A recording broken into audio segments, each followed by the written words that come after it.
Hello, family. Guess what is happening? It's happening over here in Netherlands. Rapture, rapture, rapture everywhere is happening. I'm not kidding. I'm very serious. I'm not joking. This is going on right now. In fact, this we are the one that we are able to record.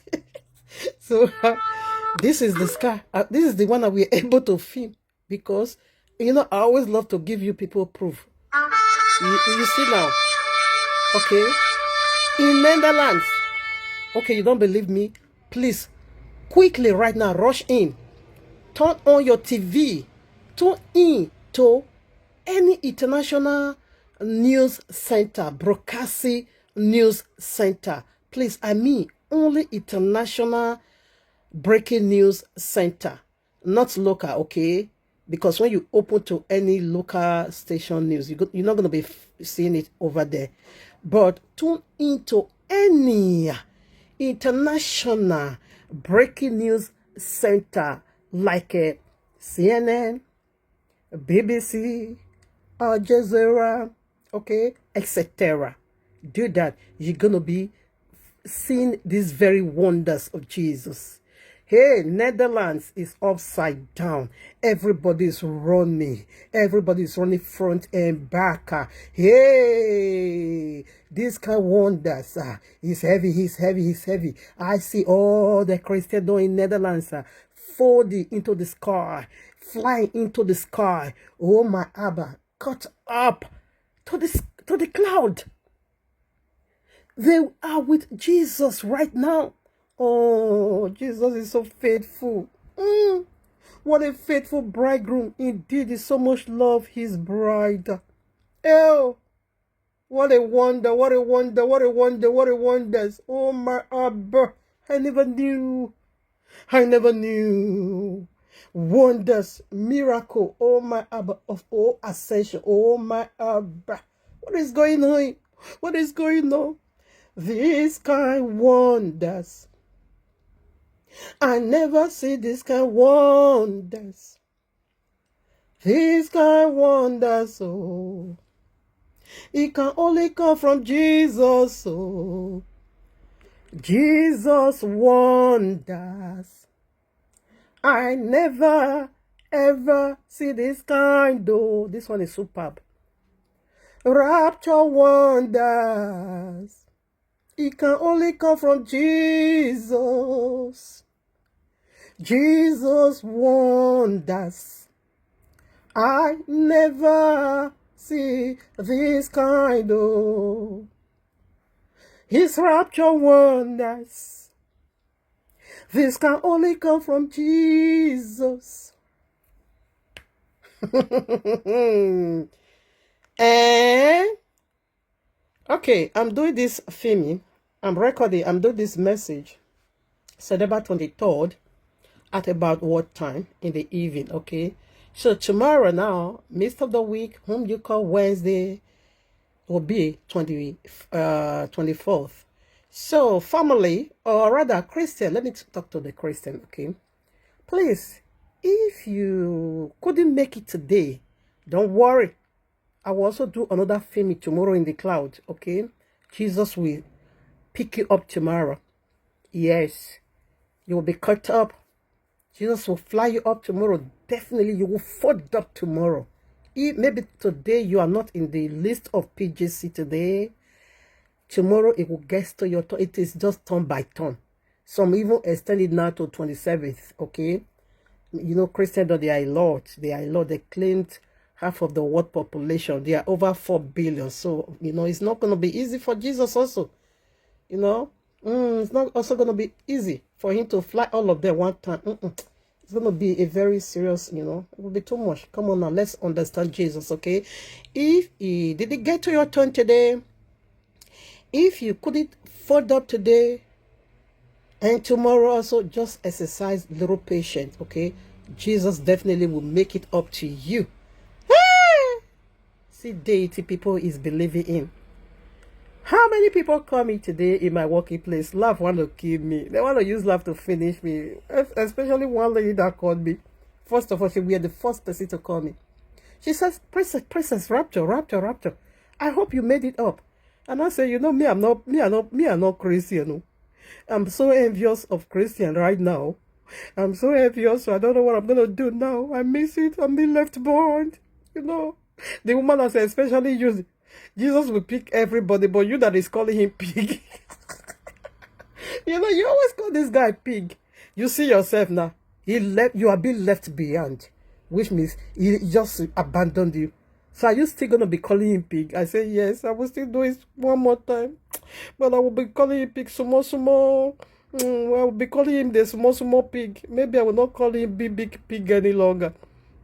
All those sumo pig. Yes, I will be calling him sumo. I will do it big. I will not raise my mouth anymore to make it wide and call him pig. When I want to do it, I will be doing it small. Oh, Jesus is a small pig. Oh, he's a small pig. Oh. Now I want to use laugh to kill me. The other one called. That one said, Pastor, if you see vision I saw today, rapture. I say rapture everywhere. You see?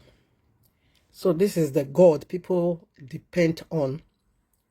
This is the God people put their trust in and boldly said, claim me, proclaim me and said, this is my God who died for me. I say, Jesus wonders. I never see this kind though. Jesus rapture. This can only come from Jesus, so failure.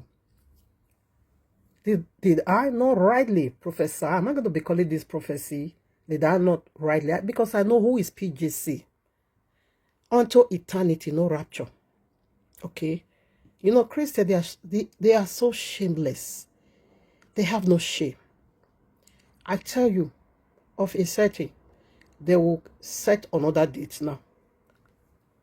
They will definitely set another date. You don't know these people. Hot iron has already been sealed their heart. Okay, devil don't repent. No, these people, they will yet set another date. Anyways, thank you, my harbor. What a commotion. Nothing is happening over here. We are so peaceful. Rather, we all are mocking PJC. We are mocking PJC. Because I know PJC don't have that capacity. He don't have that ability to do this. But we're gonna be taking this as a full subject on the Shabbat. Okay, I quickly want to first of all chip in this. I know 24 is still there. Anyways, it's not utterly. All hope is not utterly gone. Okay, maybe it can still happen tomorrow. Okay, it can still happen tomorrow. Hey! Unto eternity, no rapture. So I will be telling you why no rapture. Okay, so we'll look into that. We will dig into that. We will take it as a full subject. Okay, about this madness rapture.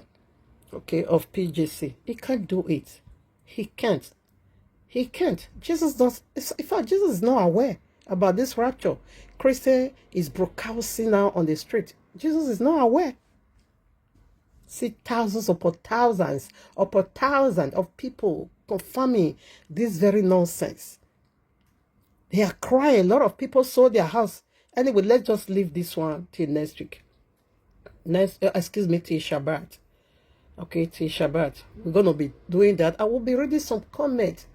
Even as we are still talking now. They still say they are seeing vision about rapture. If not today, let's look forward to tomorrow. One even said we can take it to 27th.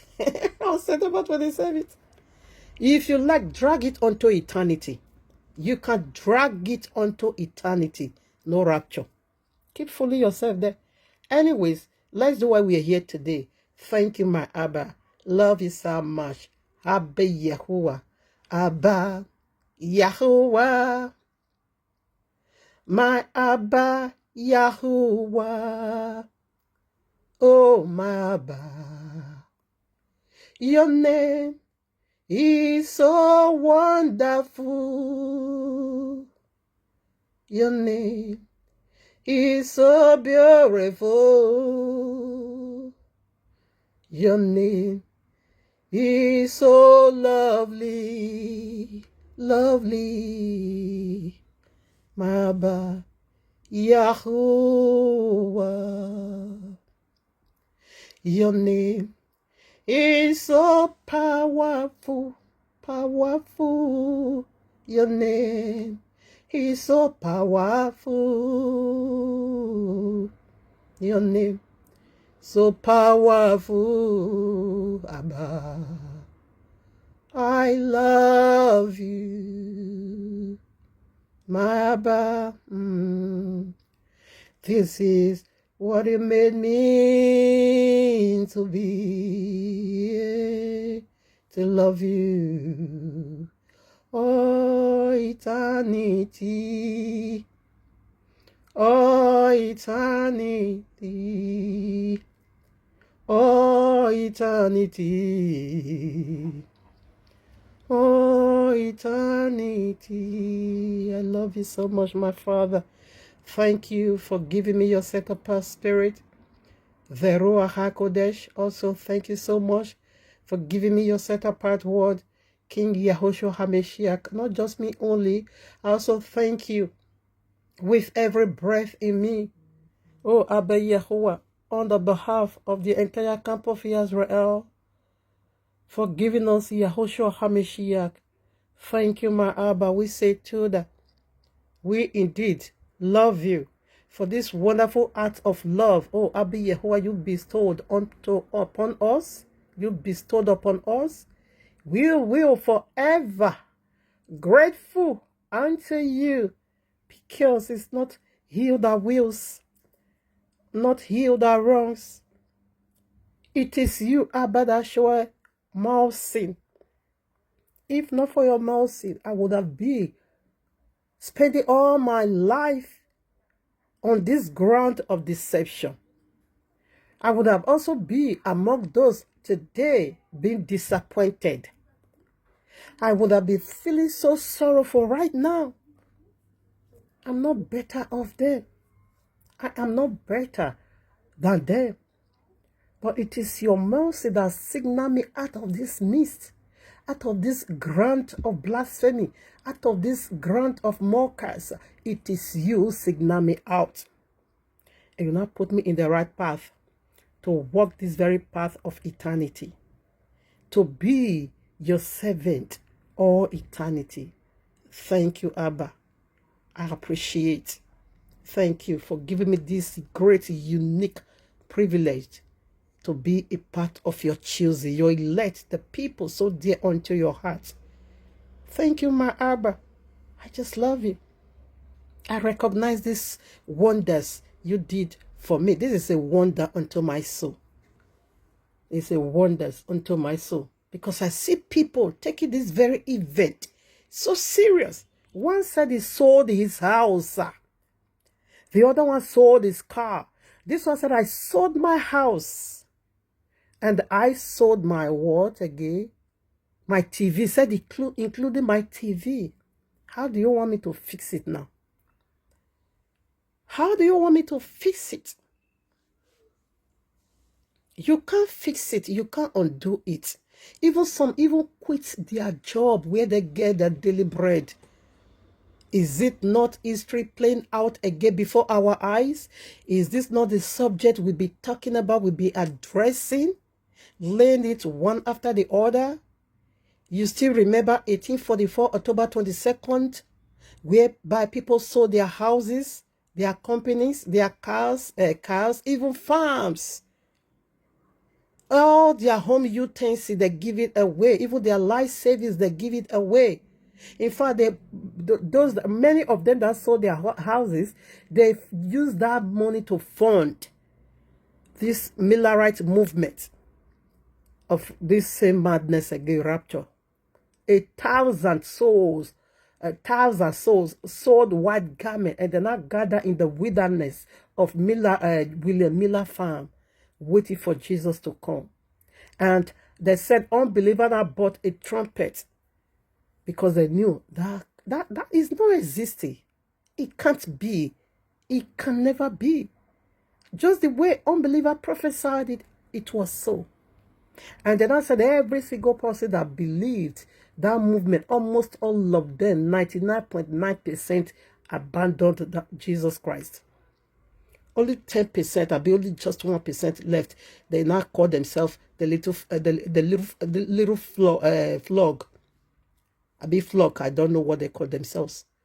That comes out now, the Adventists and the Jehovah Witness. Jesus can't do it. I keep asking. People don't want to believe me. I keep Anyways, so let's do what we're here today. Okay? Let's do what we're here today, because this was the message I should have been doing. I'm supposed to do on the Shabbat. Of course, I paused it, okay, to do that of King Yahushua HaMashiach, our eternal bridegroom and eternal high priest, okay? You will see what they are perverting. You will see what they are perverting from where they mimic this very rapture or teaching. Maybe we'll be taking that one apart. Okay, we'll be taking that one apart separately. What Christian call rapture. It's like I've done this message long ago, but I will take it in another phase. These people will yet set another date. Definitely they will set another date, mark it. All right, family. So let's feed it now with the title. Like you and I know already, the duty of title is going to help navigate us into Holy Scriptures, you know, from phase 1 to phase 2 and to another phase. Okay, so let's call out the title. All right, so that we'll be able to digest this very wonderful topic. Here we are in the heavenly courtroom of Abba Yahuwah with this powerful message stated for you and me. PJC, the sin offering goats. Allah, the Azazel goats. How they pollute the sanctuary those days in like manner now. Foundational scriptures. Daniel chapter 8, 1st Maccabees chapter 1 and chapter 4. All right. You see the way they did it, because I'm going to be reading from this very 1st Maccabees chapter 1. We'll also be reading chapter 4. Okay. So I just want to take you through this journey, because they once desecrated the altar, the sanctuary. So just the way they did it that time, in like manner today. And you see all this noise going on. It is the voice of demons. It is demonic voice. People, a lot of awakening is going on. Okay, so many people is awakening. A lot of awakening from our own ends, our own camp. The people of the book is awakened also to the call of Abba Yahuwah, and the people of Jesus Christ, they are also awakened. Do you know why they want to rapture? Do you know why they are really sold into this rapture of a theme? Because they are aware of Sharia law. They are aware of anti-Messiah. Okay? They are aware, okay, yes, about the third, or rather the great tribulation. Okay? So they are aware of, they also read the signs, they follow the weathers, they understood it perfectly, okay? So that was why they came up with this theory of rapture. They want to run away. To them, they don't have no ground, they don't have, in fact, they don't have no ground. Their ground is really shaking. Christians don't have no solid ground, okay? All their theory is based on men's ideology, okay, men's calculation, yeah, logic and all that. Is not based according to the royal law, because when you go through the royal law, there is nowhere the place said people is going to be flying into the sky, Okay, but this came from Christianity. But what are we saying? They look into the future. They see how brutal the brutality of Sharia law, the Third World War, the Great Tribulation. Okay, so then I came up a demon now minister unto them to come up with this theory of rapture, to be folded into the sky. So that is why, because they know disaster is coming. Of a sure word, disaster is coming. Okay, disaster indeed is coming. Deluge is coming, and it's so horrible. So that is why they want to run away. You goes nowhere. We are together in it. We are together in this. You goes nowhere because no rapture. All right. So they are awakened to the great tribulation. Likewise, us, we are preparing. We are preparing for three different movements. It could be we're being caught into the ark of Noah, or we'll be divinely protected in the wilderness, the second Exodus, or we'll be beheaded. This is the three categories of the Great Tribulation. And this is the only three ways out, or rather, we prepared for. We as the people of the book, okay, we prepare for these three movements. If Yahushua found us worthy, therefore we'll enter into the ark of Noah right here on earth. Maybe on the Shabbat, I will be showing you people what is the ark of Noah, okay? So, or if he found us not worthy, therefore we will get prepared to go into the wilderness, second as Exodus, or we'll be getting ready to be beheaded, facing the Sharia law. This is the only three thing in our soul, spirit, and body we know. All right. So Christian oil is not like that. They only have just one way. They don't have plan B, neither C. They only have just one, to be folded up into heaven. And Muslims also are prepared. They are also awakened. They are even doing more. In fact, the mosque where what is his name? Mahdi, their Messiah is going to be materialized, is already being built. It's already being built. All the armies of Mahdi, they prepare themselves already. Are you seeing there with a black flag? Or should we also take this very topic as a subject? I will see if Abiyawa will, if he will want me to do it as a subject. This, I'm sorry, always on the fast, okay? If Abiyawa, maybe we'll be also taking this, okay, as a subject. These three awakening. Maybe, yeah, it's possible. It's possible. Because this is the message we need in a time like this. To let you know the path you're going to be, choosing. Okay? This is a free will power Abiyawa gave unto anybody. If you want to take Sharia law, fine. If you don't want to take Sharia law, what next? Get ready to be beheaded. Or you've been found worthy to enter the ark of Noah. Or you will also be a part of them that Yahushua is going to be, taken care of in the wilderness. You will not enter the ark of Noah, but you will be in the wilderness. And somehow Sharia law can still meet you over there. Okay, but I think the people also in the wilderness, I don't think the Sharia law is also going to be meeting them. I think so. But we'll check that through the royal law. We'll check that one out, okay? So maybe we'll also be doing this. First of all, we'll be doing this failed prophecy again. Afterwards, a week today, we will look into this very one, okay? The rapture in full package. So, with this being said, let us begin to walk with the title. Should I read broadcast? Let me do that again for a better understanding. Thank you, my herb. PJC, the sin offering goats.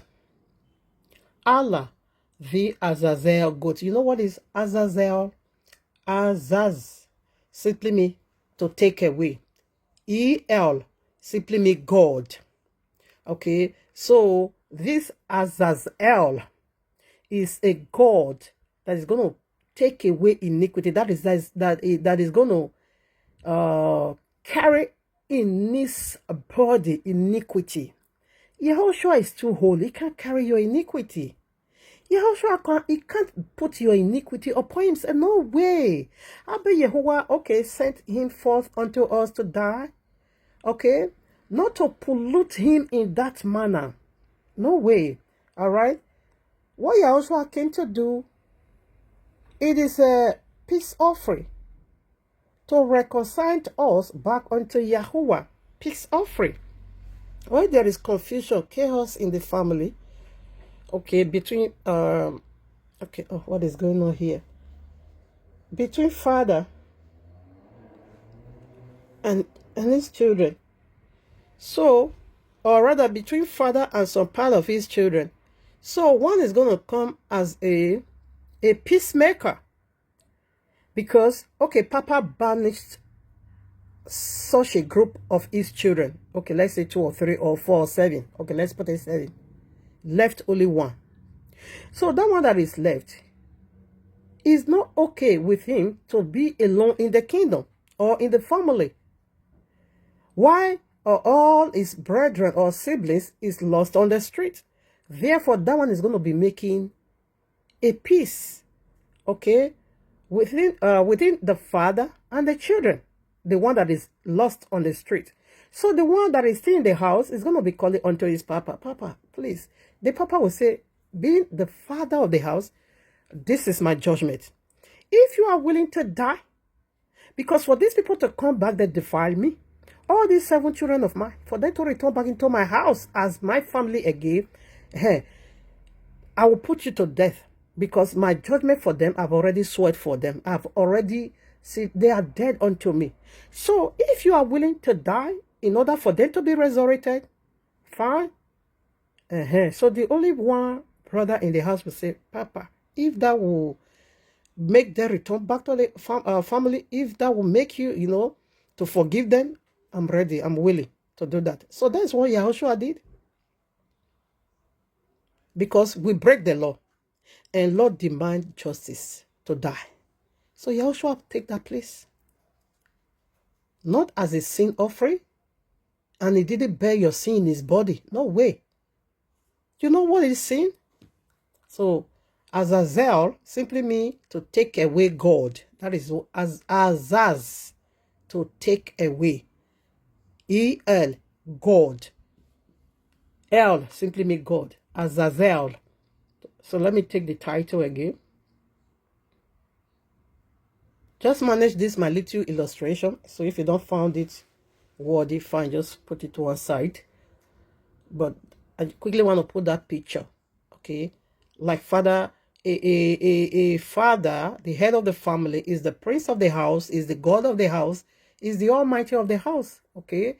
He has 8 children, and 7 rebelled against him. Therefore, he kicked them out of his family. And by so doing, that is spiritual death. He laid curses on them and said, you cannot come back to this family. I disown you. You are not mine. So the leftover one, okay, we are not okay with it. And now stand in between and say, Papa. And the Papa now said, one penalty. If you can take it, fine. Therefore, they will be forgiven. Therefore, they will be restored back. That is what Yahushua did. Peace offering. He is our peace offering. To restore us back to the kingdom. Because Yahushua he didn't find it good in his height. Okay, no, okay, it's okay like that, so that I don't drive too much. It's okay. Because this again has to do with Abba Yahuwah. Okay. Anyways, let's just drop this. I didn't prepare for this. I should have been asking Abba Yahuwah question. Who initiated this redemption first? You or Yahushua? Or the Ruach HaKodesh? Is it you, Papa? Because you banished people away from your kingdom. You shut your heaven against them. So who brought about this? It could be Abba Yahuwah, because we see right away in Genesis 3, he killed the lamb and used the cloth to cover the first man and the first woman.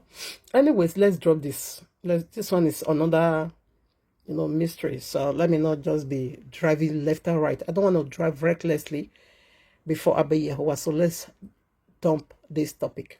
And let's do what we're here today. So let me call out now again the title. PJC, the sin offering, goat. Alah, the Azazel, goat.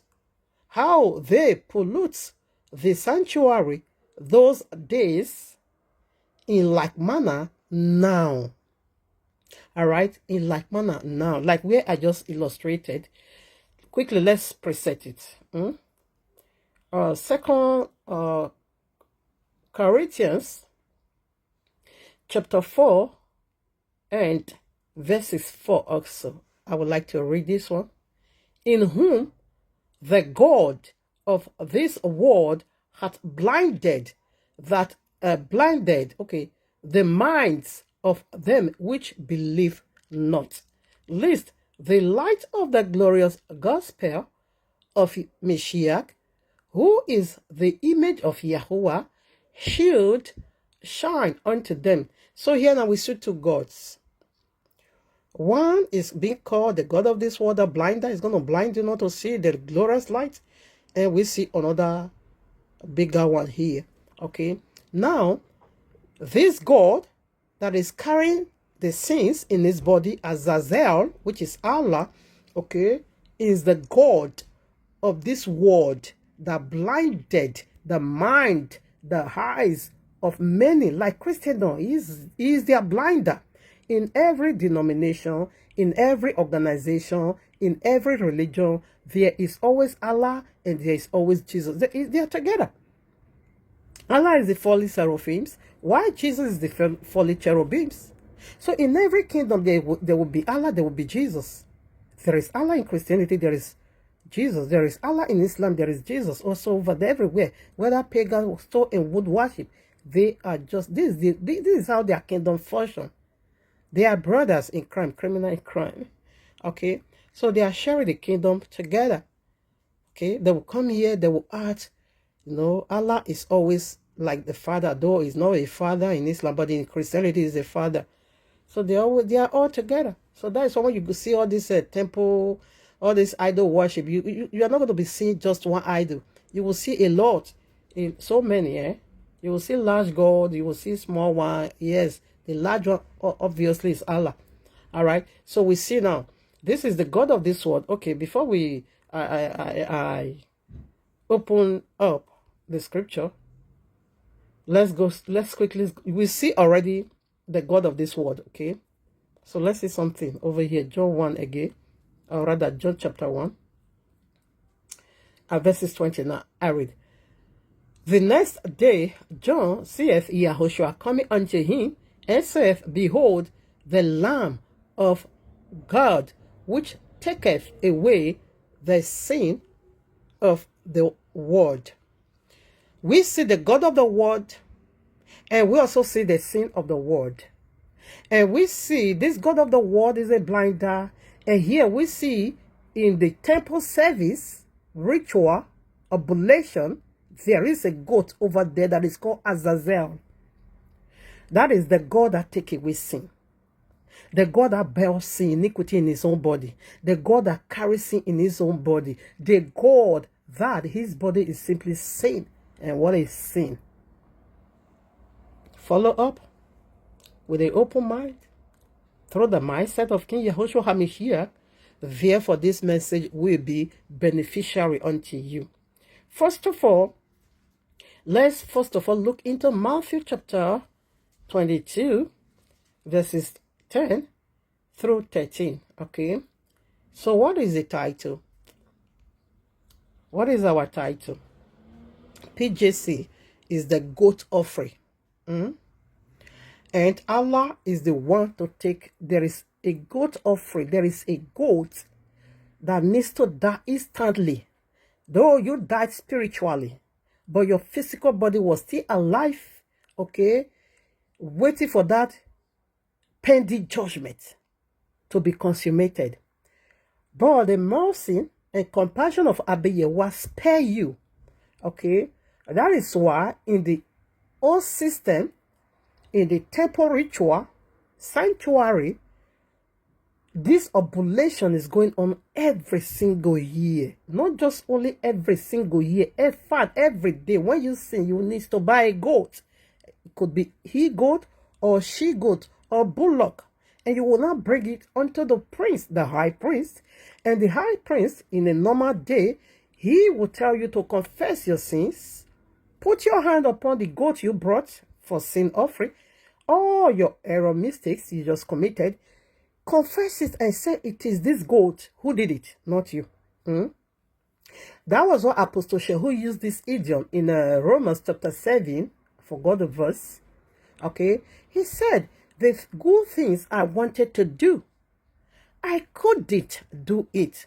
But the evil I wanted not to do, this see me doing. He said, therefore, it is not me that is doing it. It is sin in me that is responsible. So, what do I mean? It is that goat. It's like I'm going ahead of myself. It is that goat who responsible, who is attacking you to sin. Apostle Paul, okay, we'll be ready that. He denounced, he said, I'm not the one doing it. No, because I know this is not good. I know YAHUAH hate this. I know this could, partially destroy me and remove me from the presence of YAHUAH. So I'm not the one doing it. But it is the sin that endorses me. Whoo, what a subject again, heavy. So now, prior to the title, let me rephrase it. PJC, the sin offering goat. Alah, the Azazel goat. YAHUAH is too correct. Okay, how they pollutes the sanctuary those days in like manner right now. I say YAHUAH is too correct. I don't know if you are a constant follower. The message I did, I think that should be next week, a week today. Last week, excuse me, I say next. What am I saying now? Last week, a week today, whereby I shared this testimony of this vision that I saw. Okay, concerning this very movement in the cloud. That I saw two flights. One was blue with logo menorah. Okay, that menorah, the flight was blue, utter blue. But the logo in that flight was menorah. The 7 candlestick in the temple. It was 7, not 9. Okay, but with a touch of gold. Right away, I knew this is YAHUAH'S own. Not too long ago, I saw another flight again in the cloud, okay? And that flight was red, okay? And with 2 different logos. Oh, my Abba. And one was written so bold, Quran. They now wrote with gold also the name of Allah. Let me show you the name of Allah. Let me go to my desk. Where is Allah? How Allah is being written.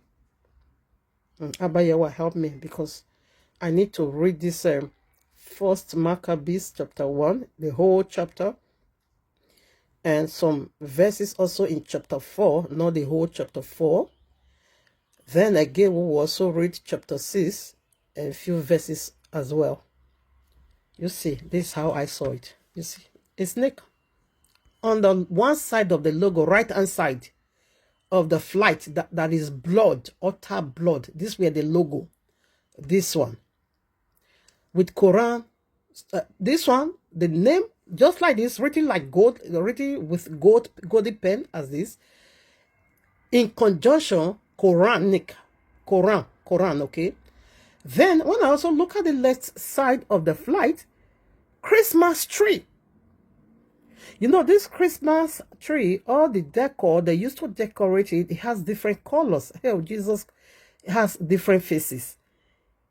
You're going to be seeing silver, gold, white, red, the Mexicans and the eunuchs. They used to design the Christmas tree. You know what is that tree? Again, it is the knowledge of good. It is the tree of the knowledge of good and evil. Okay? In one flight, 2 logos. I saw this vision last week here. So this is what I saw. They just wrote like this. Golden pen. In conjunction. Quranic verse. A Quranic, excuse me. You see how, you see? This is literal snake. This is literal snake. This is Allah. And Allah, again, in Hebrew, simply means cause. Not in every other. I think the countries of the world is about 195 countries, okay, with a lot of languages, okay. But in all languages, it means God, whatever. But in Hebrew, it simply means cause. What are you getting? As in what?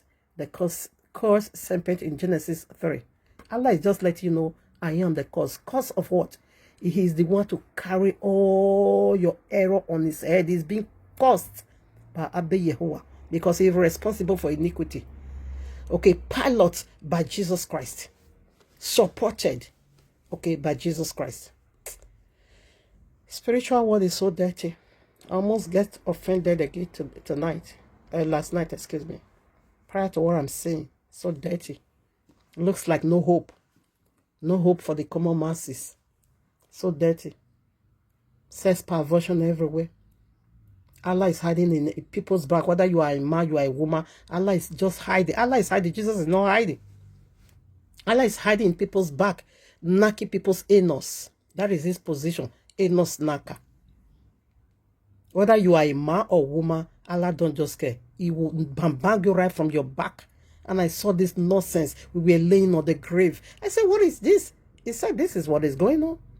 What is really hurting me the more? I bet you what will be using me to do the illustration. He will be using me to illustrate these dirty works. And that one is hurting me. It's making me offended. It's, in fact, I'm picking offense at that. I don't know why Abiyawa is still using me to do this dirty job. You don't use me to illustrate filthiness because seeing that I'm not part of it. You are a YAHUAH of justice. I'm not part of it. Why using me to illustrate it? It's so terrible. It's hiding. It was hiding in my back. Singing one nonsense worldly song. What is this? What is this? It was hiding. He said, this is what he's doing. And yet they say Allah have no child. And if you see the kingdom of Allah, everything over there is about sexual intercourse. The reward in heaven is sex. 72 virgins, polygamy. In the heaven of Allah, you see street market full of sex, sexual intercourse. 72 virgins is just the least minimum. You can even get over 1,000. That kingdom is so corrupt. Anyways, let me just drop that. But spiritually, so dirty. Say that is the elite. Because sex is to join with you to make you one. He that join with Alah become one body with Alah. He joined with me. What is Jesus doing here? When I groaned in that vision, and I never knew. I thought I was laying on my bed in that vision. All of a sudden, a light, a very brilliant light, flash. What? Then I began to say, I thought I was seeing road. I thought I was sleeping on my bed in my room. I never knew it was just grave. And that's what am I doing in the grave? And a filthy man was just, oh my Father, defiling me. And I said, what is going on? And I said, this is Allah. Hiding on our back. And before you knew it, the light shone upon every, it was an open grave. There comes again, Ezekiel 37, open grave. Everybody, man and women, everybody will lay on that open grave. With all these wicked spirits in their back, banging them. As soon as we were done, okay, and I began to pray. I want to tear him off me with such a violent anger. I want to tore him off me. Then I came out from the grave. I thought I was done. Going my home. Before you know it again. Okay, I went home. I slept on my bed again. See me dreaming again. I see myself again. Exactly what happened before. He took place again. See myself again in the grave, sleeping. Another demon in my back. That is Allah in the Christian again. That is Allah in Islam. It is just hiding on our back. Both men and women doing the nonsense. because he's a prostitute. Allah is a great whore. He is the one carrying all this iniquity. Okay, right now, with this being said, let's see how they came into the kingdom. Matthew 22. Now let's see verses 10. I read. So those servants went out into the highways and gathered together all as many as they found, both bad and good, and the wedding was of oh my father, flourished with guests. Both good and bad, we are all here. 11. And when the king came, this is Yahushua HaMashiach himself, and when the king came into, oh my father, came in, okay, what is going on? Okay, let me take it to 11. And when the king came in to see the guest, he saw there a man which had not on a, oh my father, which had not on a wedding garment. Okay, he did not put on his wedding because he don't have 12. And he said unto him, Friend, how comest thou in hither, not having a wedding garment? And he was speechless. You're gonna be 13. Then said the king to the servant, Bind him hand and feet, and take him away, and cast him into the outer darkness. There shall be weeping and gnashing of teeth. This is how it's going to remove them from the sanctuary. Now, it said they're going to be bound hand and feet. Read Revelation chapter 20. The red dragon. We are bound hand and feet. Because whatever we are doing, it is a marital song, it is a marital covenant. Okay? Yahushua is the bridegroom. Okay? He is the high priest. So, he alone should have been in the sanctuary. Because he's not going to be polluting us. He's not going to be teaching us wickedness. He's going to be leading us. He's going to be teaching us how to worship his Father. Exactly what he came here on earth to do.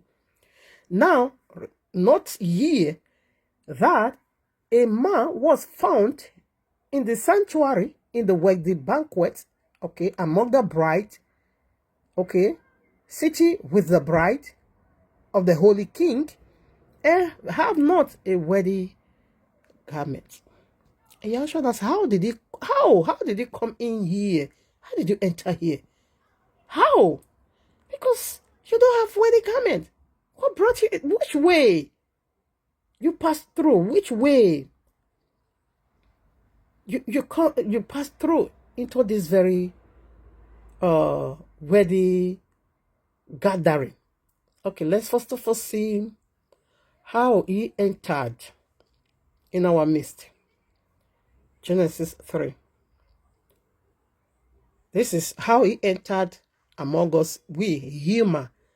And we also go to how he entered into angels, not just we alone, how he entered into angels. This message is huge again. And I wanted to read this book, how they did it those days, physically, not spiritual, okay? Anyways, let's read. Genesis 3, verses 1. Now, the serpent was more subtle. We see Allah, how Allah is buried is a snake, okay? Now, this is Allah.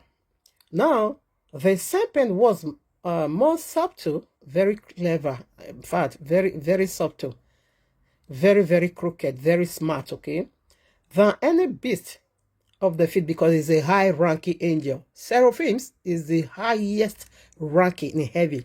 After Yahuwah, next is seraphims.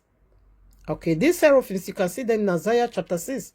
The banners over Yahuwah's head. Literally, I can say they are the covering of Abba Yahuwah. So these seraphims cover Yahuwah's head.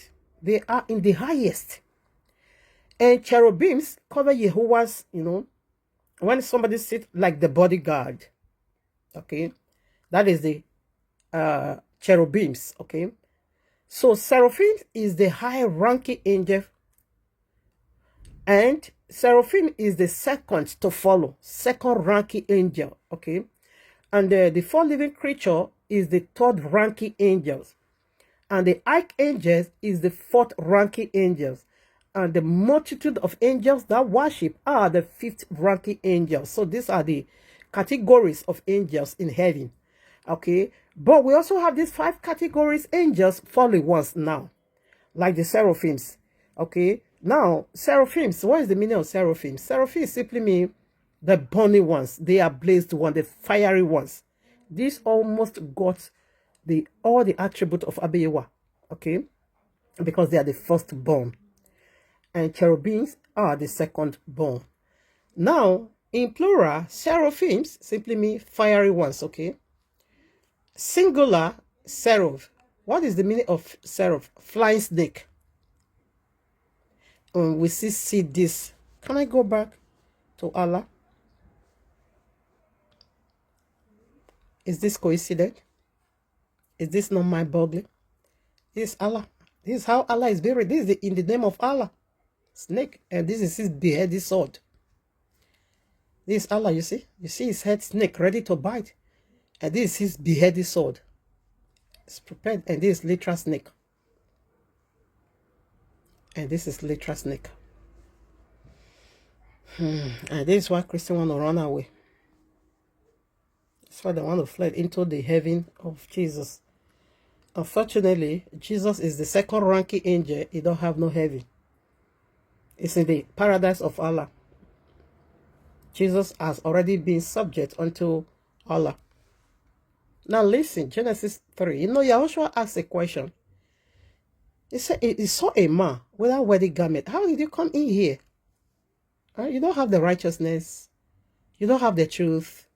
You are not holy. You are not righteous. You don't have the fear of Abba Yahuwah. Therefore, how did you still enter into this sheepfold? How did you come into the sanctuary? Now listen. Genesis 3.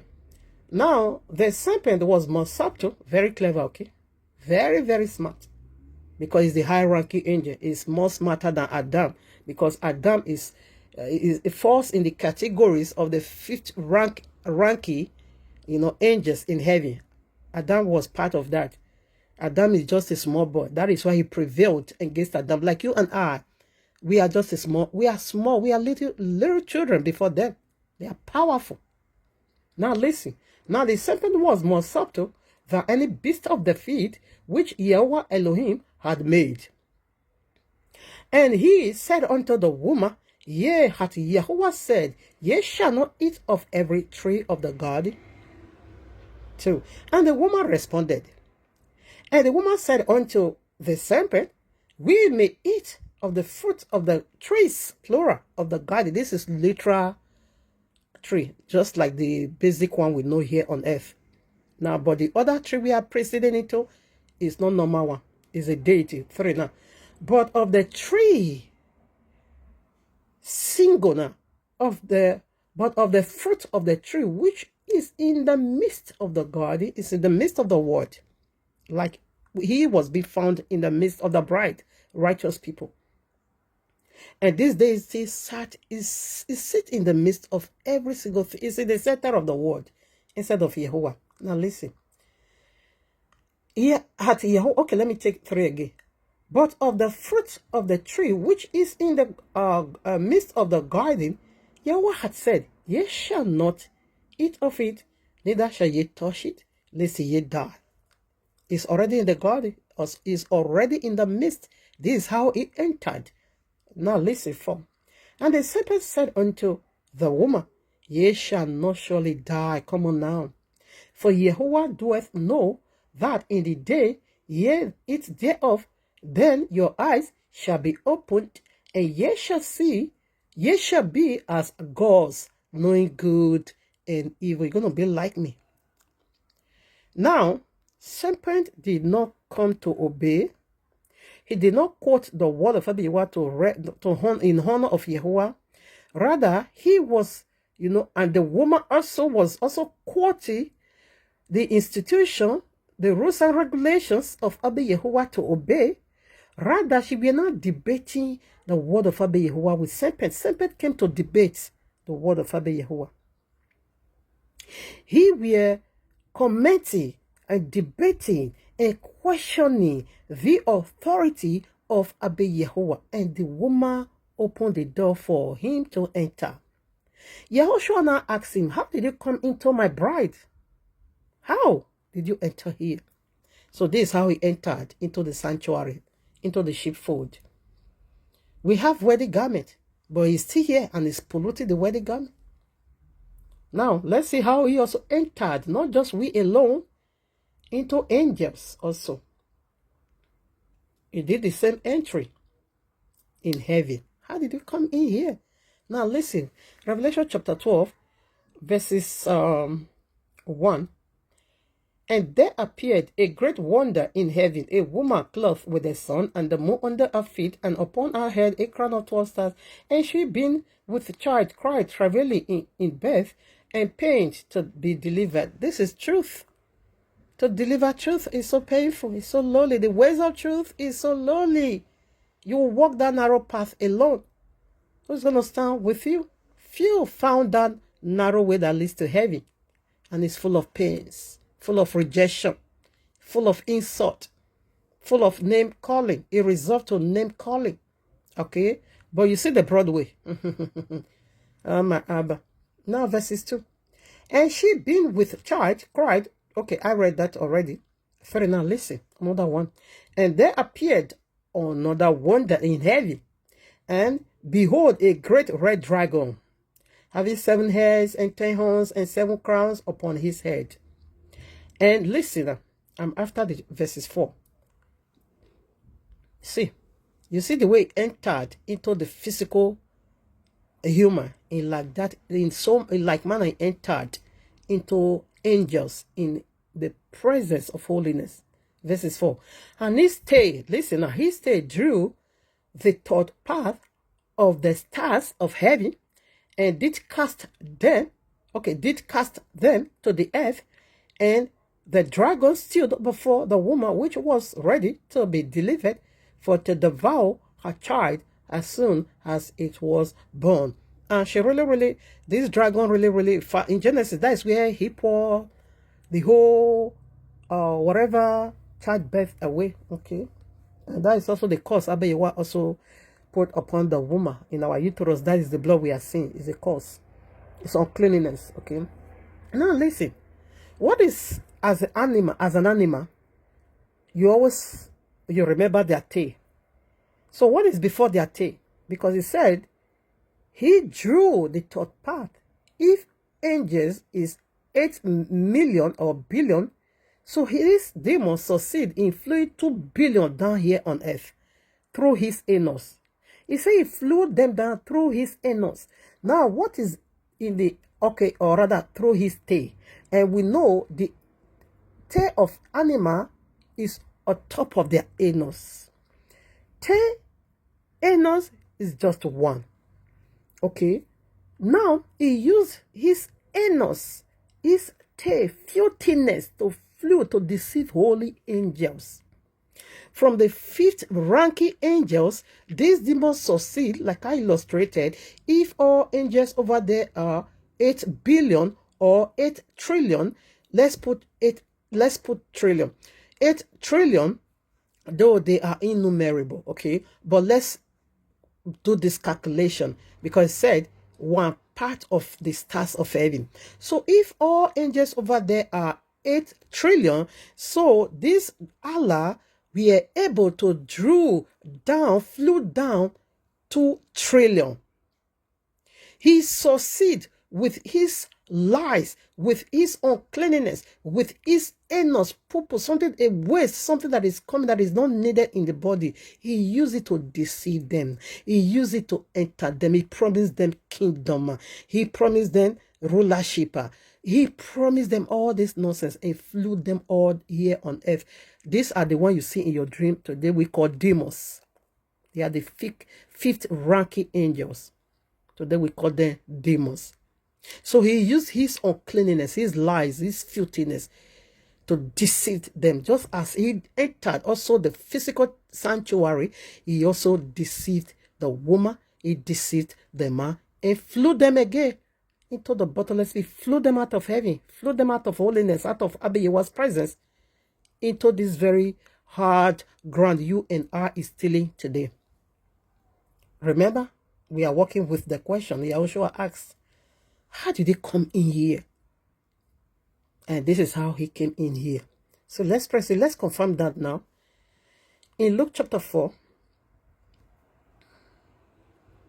they are the goat. I'm just giving you another background, another foundational breakdown of these two goats in the temple. Now, Luke chapter 4, verses 1 through 8. I think I'm going to be taking from 3 or so. And the devil, is the tempter. And the devil said unto him, okay, again, the same question over here. Okay, let's take one.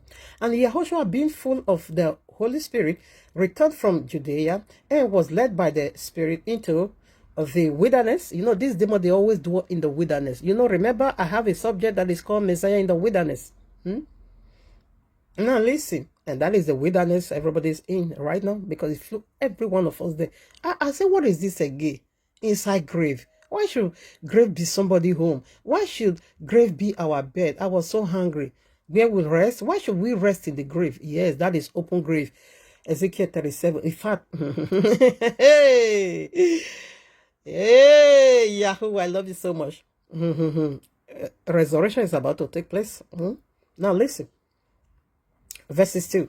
Being, wilderness, being 40 days tempted of the devil, and in those days he did eat nothing. We were fasting for 40 days, okay? And when they were ended, he afterward hungered, of course. 3 now.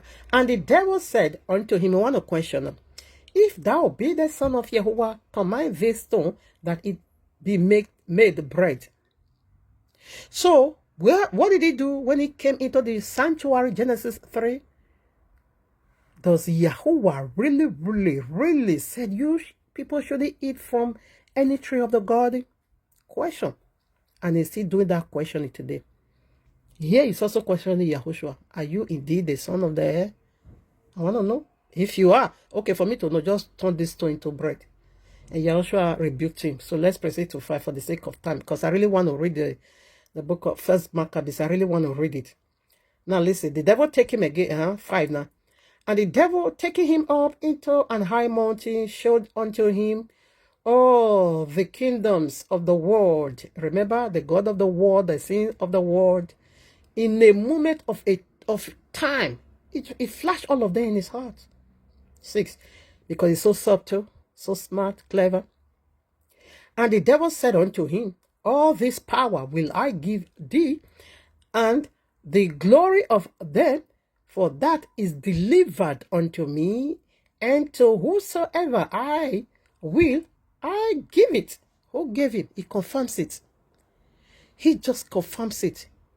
He said, Yahushua questioned, how did you come in here into the sanctuary? Because you don't have what it takes to be here. Who brought you here?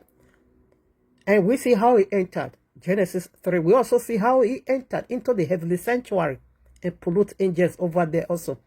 And we also see that through his uncleanness, he did that.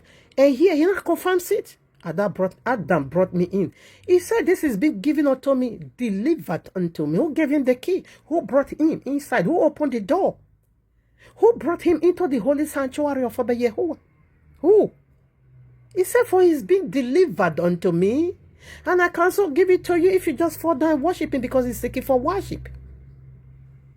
He just wants to be worshipped. Isaiah chapter 14 verses 12 through 15. He said, I will make myself like the Most High.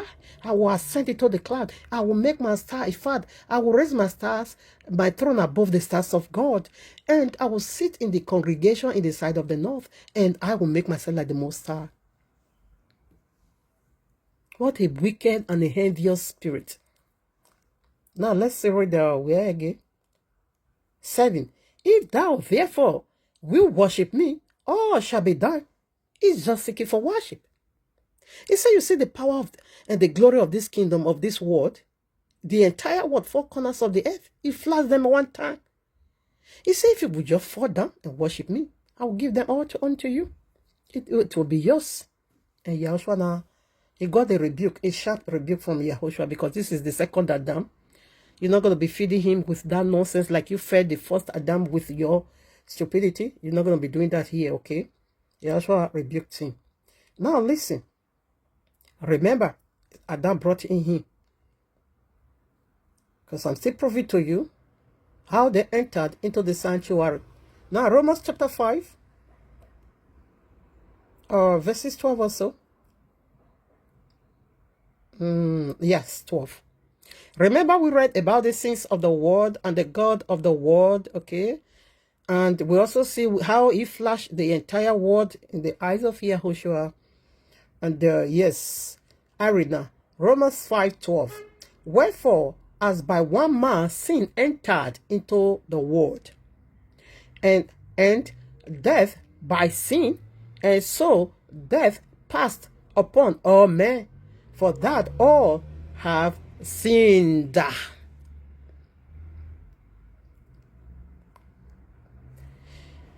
So through one man, sin just spread everywhere. So let's see. Before we unlocked, I think scripture is going to be answering unto scriptures. Now, before we do this, okay, no, let's still read some more. Let's still do some more.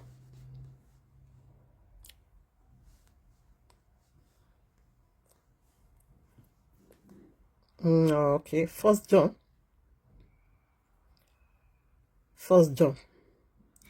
chapter 1, we read verses 8.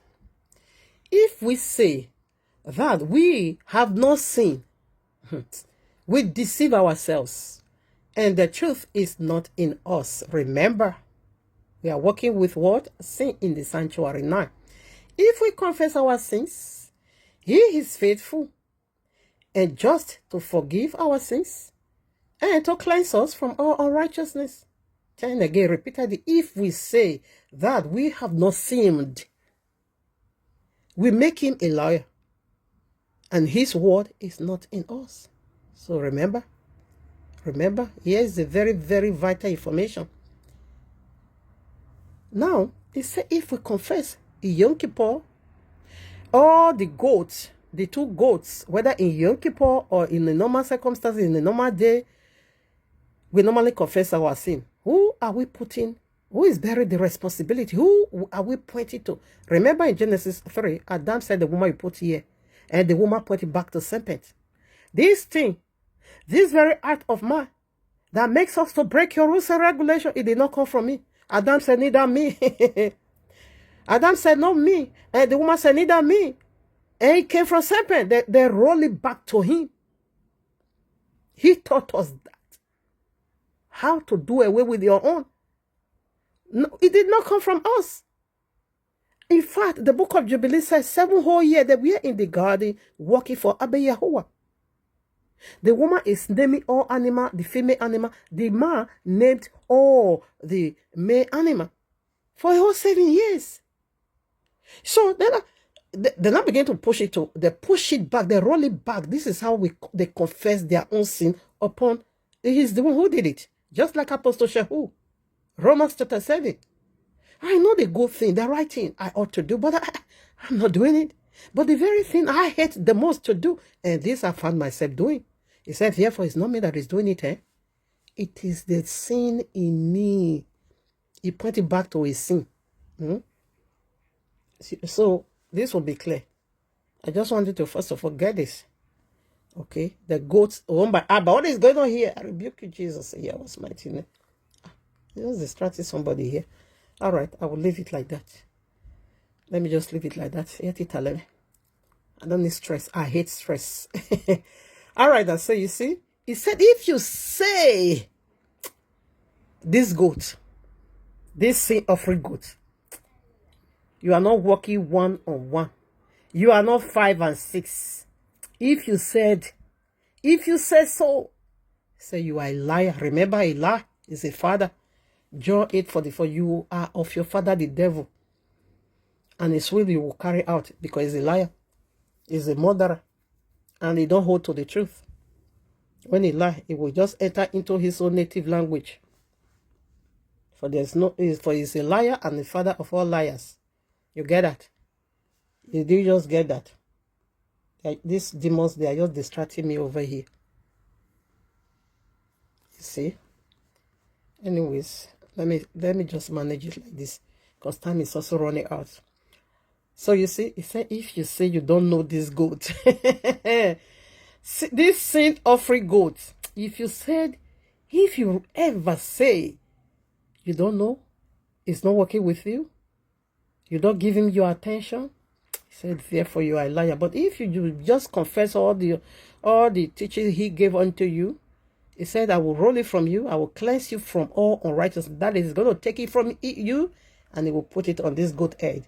Every day we do that. Me, I'm not angel. Okay. Only angel does this sin.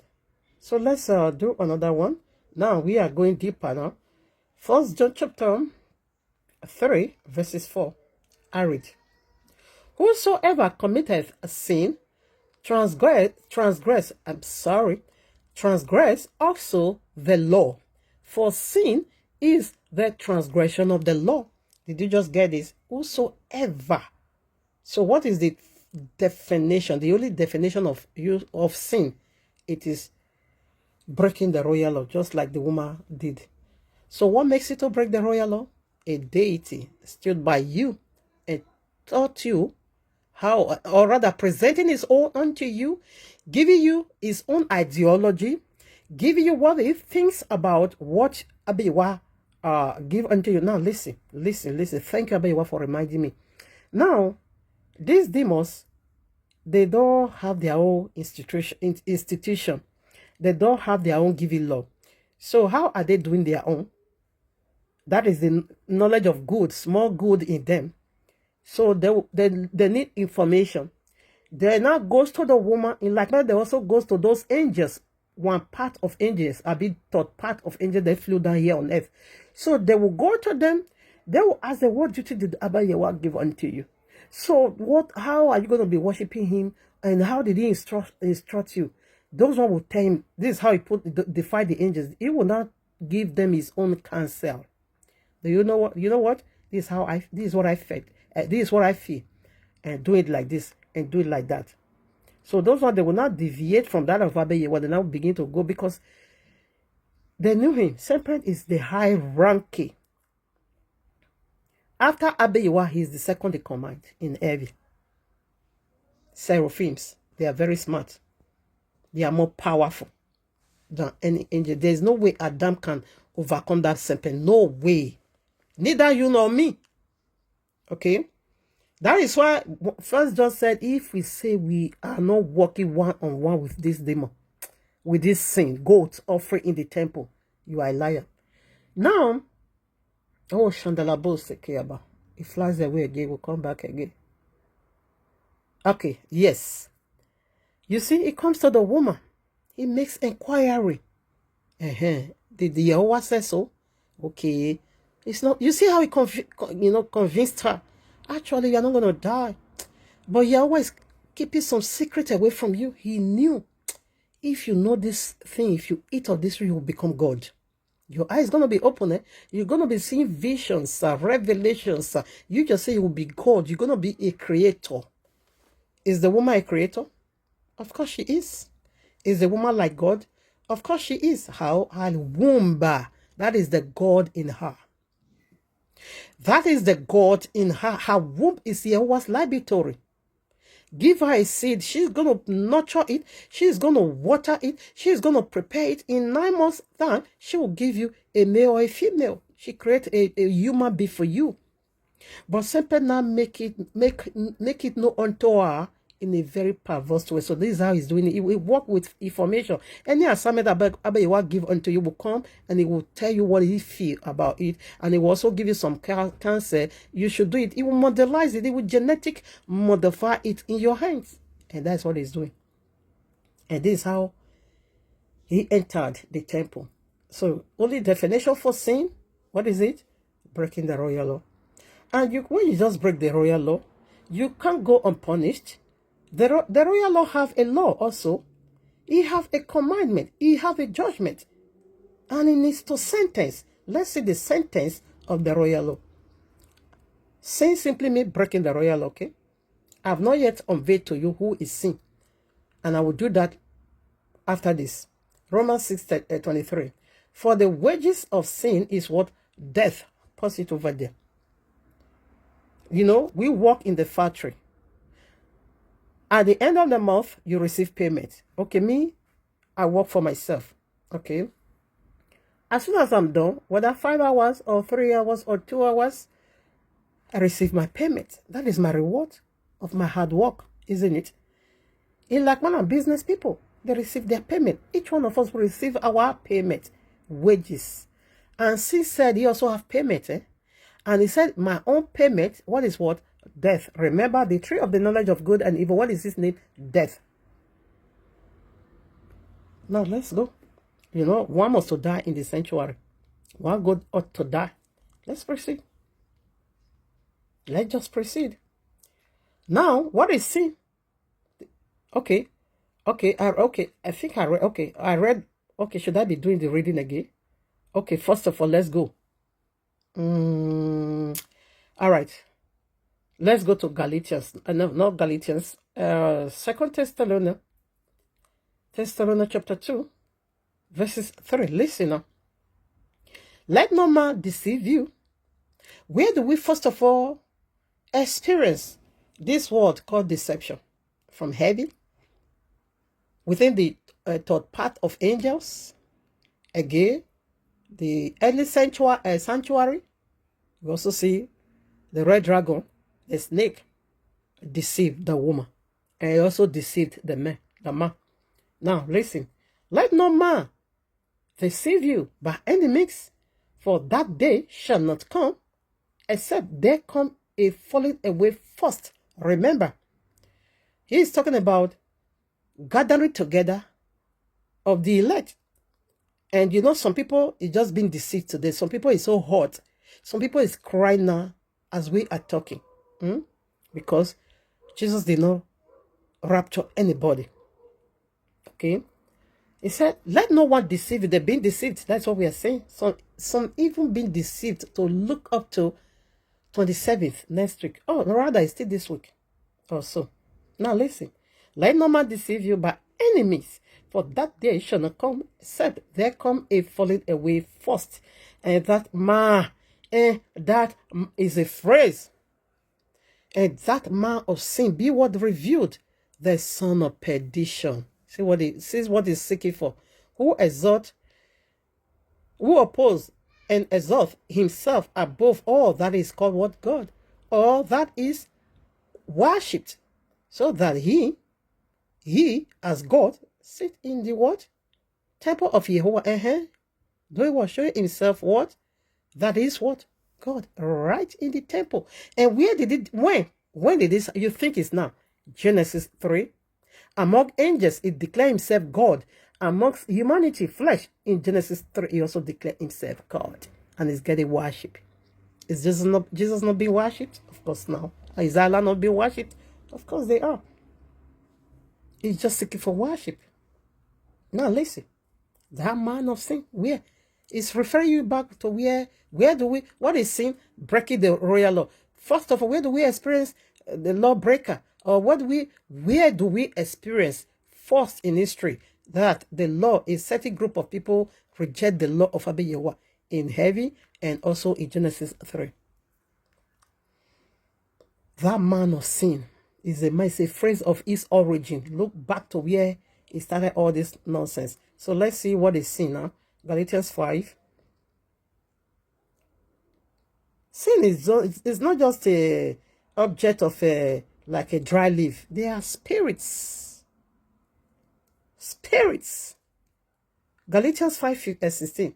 This I say then, walk in spirit, and ye shall not fulfill the law, the lust of the flesh.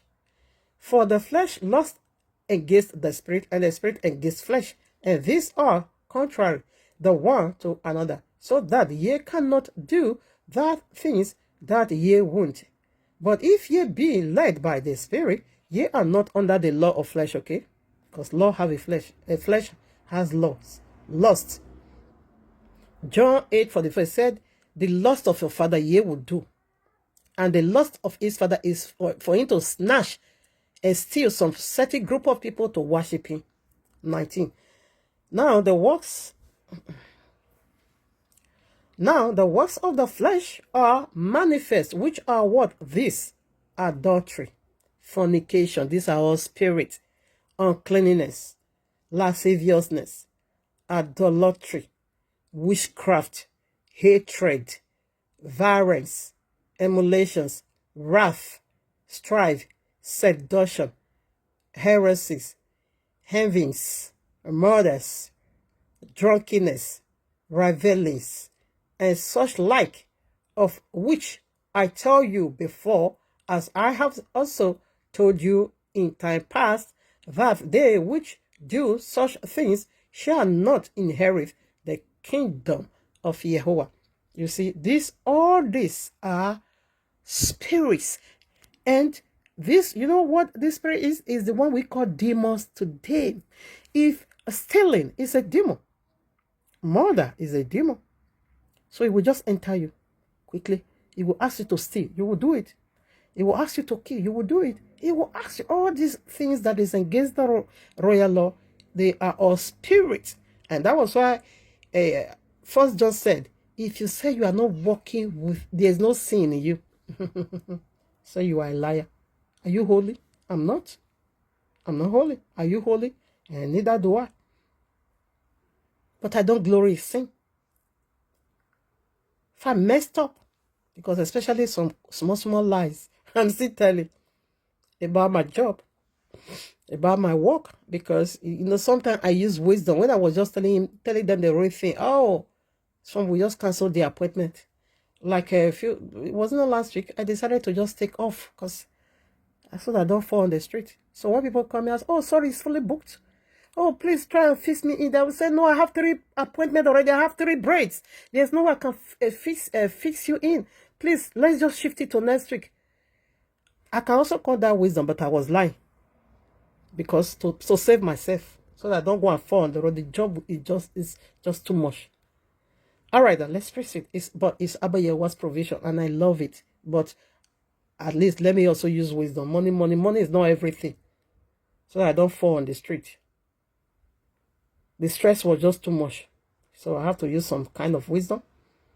Okay, now 1 Corinthians 15. Now listen, hey, I wanted to read the book. Oh, my Father, this book ought to be read. Okay, 1 Corinthians chapter 50 or so, 54. Let's see. Flesh and blood cannot inherit. Okay, no, I'm not already there. Okay, 54. So when this corruptible shall have put on incorruptible, or what am I saying? Okay, let me take it again, 54. 1 Corinthians chapter 15, verses 54. So when this corruptible shall have put on incorruption, and this mortal shall have put on immortality, there shall be brought to pass the same that is written, that is swallowed up by victory. O death, where is thy sting? O grave, where is thy victory? And I saw all of us in the grave. Allah hide on our back. Whether you are a man, if you are a woman, he will knock your anus. If you are a man, he will knock your anus. It's just in the back. He said that is his position. That is his throne. He's hiding. He don't want people to see him. And I alone saw seraphim. Because people say devil is the Satan, devil is also the serpent. No, they are two different ranking angels. Seraphim is the high ranking angel. And cherubim is followed by cherubim, the second ranking angel in heaven. They are not the same. No way. Allah is more crooked than PJC. PJ is still also a baby before Allah. After Abba YAHUAH is Allah. So just forget that story. Now let's read the 55 now. Okay, I read that already. Grave. 56. Listen now. The sting of death is sin. And the strength of sin is the law. Now, we see already man of sin. Excuse me, I'm sorry about that. We see sin as a deity, is a man. And he said the strength of this man is found in the law. Are you cashing it? Or can you break this down for yourself? It is good you follow and also do some, break it down, digest it, process and digest and break it down. Now listen. He said, sin has its power, authority in the law. Okay. We'll say put some more. I read that already. Now, I don't think I will be reading this because I really want to read. Or should I? Okay. Okay, you do this reading. Leviticus chapter 4. Read it. You're going to see goat as a sin offering. If you come to verses 32, I explained that already in the previous video I did. It's a female lamb. Abba, you put that condition, and we saw this in 2 different occasions, okay? Female, no male lamb. YAHUAH is the male lamb, which is the peace offering. Okay. Leviticus 16. You're going to be seeing over there, goat as a sin offering. Goat again to carry your sin into exile. Remember, we are dealing with the 2 goats in the sanctuary, which you are. We have 3 components. 3 components makes us a full human being. So what do I mean by this? That is why it is very, very necessarily for King YAHUAH to deal with this 3 components of our being that make our totality, that make us a whole human being, a full being, that make we who we are as a human being. Our outer court, our inner court, and our holies of holies. Now, in the sanctuary, it also has this 3 components. It is very easy for you to know that everything about going on in the sanctuary is about you. The outer court, which is the one everybody can access. The inner court, everybody cannot access this very one except the high priest. And the holies of holies, hey, don't even dare. Don't even, you will be killed. Because that is the most sacred and the most precious and the most important meshing in you, which you are. Now, our outer body, everybody accesses, isn't it? Okay, our inner court, which is our soul, should have been for our spouse, our husband, not boyfriend, okay, to access him alone, okay, which is the inner, the temple ritual. Now, our spirit, that be what holds that part, which is the ark of the covenant. What does that ark of the is a wood, and wood would pacify us. We as a wood, we see the tree of the knowledge of good and evil. YAHUAH, Revelation 22, is the tree of life. And Nebuchadnezzar in Daniel chapter 4, he was the tree. Romans chapter 11, we also see the tree. Yazrael is a tree.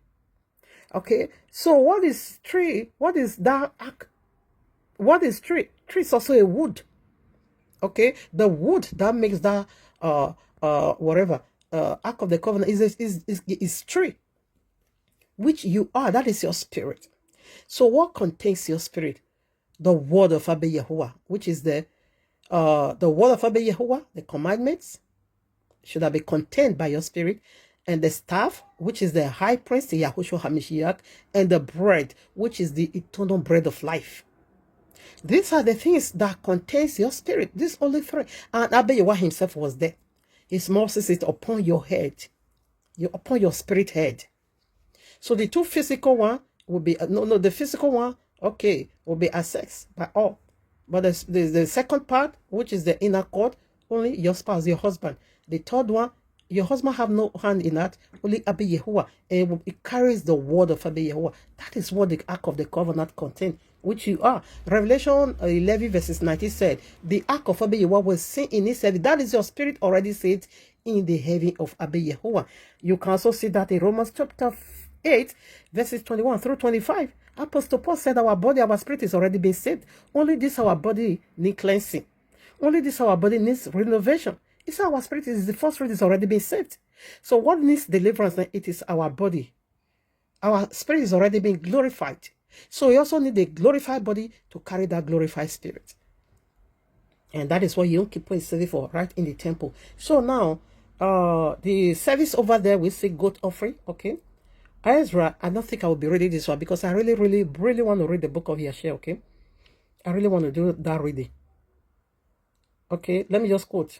Numbers 6, okay, Numbers chapter 6, 14.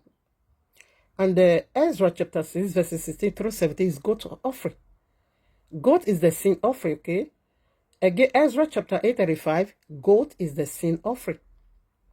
Numbers 15, verses 24, goat is the sin offering. Leviticus 23, let me quickly show you what I mean from Leviticus, because the two is here. You will see how Abba YAHUAH differentiates it. Who will go for sin offering and who will go for peace offering, which is Yahushua is here. Leviticus 23, verses 19. Then ye shall sacrifice one kid of the goats for a sin offering, and 2 lambs of the first year for a sacrifice. Peace what? Offering. This is Yahushua. He represents peace offering. Came to make peace between our Father and us. He redeeming us back. And what you see the goats. So goat is always sin offering.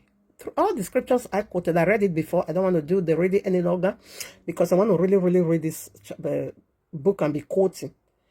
Exodus chapter 29, 38 through 41. The temple's daily oblation. 1 lamb in the morning, 1 lamb in the evening. That is the 2 faces of Yahushua redemption in us. Numbers chapter 90 said, we ought to be cleansed on the 3rd day and also on the 7th day. If you only do the 3rd day and the 7th day, you didn't, it said, therefore, you will be cut off. That is 2-phase redemption Abba YAHUAH introduced in the temple in the sanctuary. And it all represents Yahushua, our eternal high priest. Okay, now, that morning oblation, 9 o'clock, evening oblation, 3 o'clock. Yahushua indeed gave up the spirit 3 in the noon because it's the Lamb of Passover. That is the temple service, temple ritual. Okay, the service in the sanctuary, which you are. Like I said, sanctuary is Abba YAHUAH laboratory. Go and check it out. All this oh my Abba, what they call it, I will remember. In the lab, how they are creating people in like manner. Similarity in the sanctuary is how Abba YAHUAH is remaking you. Your spirit is saved already. So it's working out with your outer court and your inner court. Your holies of holies, I mean the people of the book, is already been saved. Okay? You ought not to die. Let's quickly do that now. We see the goats will die. 1 every day, individually. Okay? When you messed up, you lie, you steal, you fornicate, you will buy a goat. Goes to the prince, high prince, right away. And you will tell the prince what he did. Okay, you will confess. The prince will, tell you to lay your hands upon the goat's sin offering you brought. You confess all your wickedness. You put it on the head of the goat. And the prince will give you a knife to kill him. Because he that killed by sword will also be killed by sword. Because that goat slay the first man, Adam and his wife, right in this first sanctuary. He killed them. So that is why his blood also needs to be, he will also be slain by a man. So you are the one to kill him. Instead of you to die, he will die. You will say you are the one to die, not me. That is what that is in the sanctuary. Read it. Leviticus 20. Chapter 16. Just read it. Or should we quickly read some setting part? Because one will die and the other one, the Azazel, will use his head. Okay, let's quickly do that. Since we are here already. Then I will take you to the originator of all this topic. Physically, how they desecrate the temple. Leviticus chapter 16. I'm going to be reading from 19 or 18. And then he shall go out unto the unto the altar that is before YAHUAH to make atonement. Okay, with the blood of the goat. Okay, yes, let me read it now. One goat needs to die. One needs to be exiled. And do you know why one needs to die? And the other one, life will be prolonged in the wilderness. It is Allah is the consummation of all this madness of breaking the royal is the consummation. And that was what Islam said. Quran is the last revelation. Muhammad is the last prophet. That is correct. Indeed, that is correct. Because one would die and the other one will go exile. The other one will carry your sin. And the one will die for your sin. The other one will carry your sin. Is Abba 102 accurate? In that vision that I just saw, a flight with two logos. Oh my Abba. Me that I see the vision, I don't even know the significances of it until I keep rephrasing, saying, this one just dumb on when I begin to say, this was the flight that I saw with two different logos. Oh my Abba. What is this? Okay, let me read it again. 18. And he shall go out into the altar that is before Yahuwah, and make atonement for it, and shall take of the blood of the bullock and of the blood of the goat, and put it upon the horns of the altar round about. Okay, now listen. 19. And he shall sprinkle all the blood upon it with his finger several times. It is flat 7,000 years, and we are almost in the end of it all. And cleanse it, and hallow it from the uncleanness of the children of Israel. 20. And when he had made an end of reconciling the holy place and the tabernacle of Yahuwah, the tabernacle of the congregation, and the altar, rebuking in Yahweh's mighty name, and the altar, he shall bring the live goat, which is the Azazel goat. Listen. 21. And Aaron shall lay both his hand. This one is once in a year. Aaron is the one to lay his hand. You see the other ones, every day's own. You are the one to lay your hand and confess your sin. But this one is plain Yahushua HaMashiach over. He is a shadow of Yahushua HaMashiach. How he's going to, utterly eliminate sin of the sanctuary. 21. And Aaron shall lay both his hand upon the head of the live goat and confess over him all the iniquities of the children of Israel and all their transgressions in all their sins, putting them upon the head of the goat, and shall send him away by the hand of a fit man into the wilderness, and the God shall bear upon him all their iniquities unto a land not inhabited. This link of fire, okay? And he shall let go the goat in the wilderness. You know where Micah is be found? It is in the wilderness. And Mecca also have 7 hills. 7 hills. And Roman Catholicism, Vatican City also have 7 hills. 7 hills. Islam flash Christianity. Is this not making sense?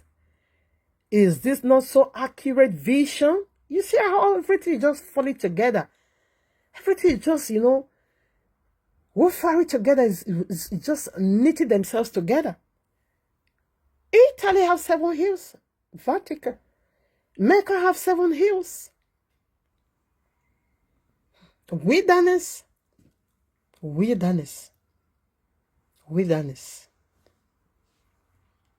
Anyway, I don't want to go deeper. Let's just leave that one over there. All right, now. I read that already. Okay. Now, Yahushua is always lamb. We see what is going on in the sanctuary. 1 Peter 1:18-19 said is the Lamb of Yahuwah. John chapter 1 verses 29 said the Lamb of heaven, the Lamb of Yahuwah that came to take away the sins of this world. Revelation 5 verses 6-9, the Lamb of heaven has already prevailed. 1 Corinthians 5:7 called him our Passover Lamb. So that's it. So we are done with that. So it says sin, I'm coming into that, has its authority, its power. Hey, there is still a lot of scriptures to be read though. Now, remember, Christian said, we see what he said, because sin, you see, already is a deity. And the strength, the power of sin is in the law. Okay, so let's say what that is. Remember, Christian said Jesus destroyed the law. So their wrath is against the law. And that is what we want to see now, to take away the daily sacrifice, to take away the love of YAHUAH from you, the sanctuary. How they did it those days, exactly the same thing they are doing right now. And Islam is the consummation of it all. The wilderness religion, the very final one. The very final one. Okay, we're going to be reading what Allah said. Since Jesus don't have no book, it's Mystery Babylon. But Allah have his own book. And let's see what Allah has to say concerning this very matter of sin. What is sin? Breaking the royal law, isn't it? The only definition of sin, breaking the royal law. And he said this Azazel goat is going to use his head to carry the iniquities. Now remember, Matthew chapter 7 verses 21 through 23, they were doing wonders, miracles, and all that. Yahushua said, I never knew you. He said, they prophesy in thy name. We cast out devils in thy name. And we do many wonders, wonderful works in thy name. Yahushua said, I never knew you. Ye workers of iniquity, depart from me. So now, you see workers of iniquity, and we see a deity is the author of iniquity to carry his own iniquity, and his own iniquity, people is doing that job for him perfectly. People is doing that work for him perfectly, in a very wondrous way. I think before we read this, I would like to put that of Apostle Shehu. I won't leave that one out. Despite what? Romans chapter 7, where he confirms that. All right now, 14 now. Let me just take from 14, or rather 13. Is it so? Okay, I'm coming. All right, family. So let's read the lamentation of Apostle Shehu. By now, you know what he's saying. It's a deity, okay? I read now verses 8. Romans chapter 7, verses 8.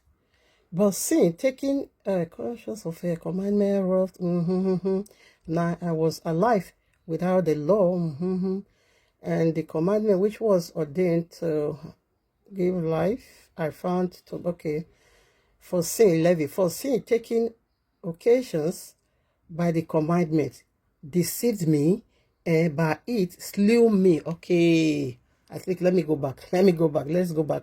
Let's take from 7. What shall we say then? Is the law sin? Okay, no. Well, let's take it from here, 6.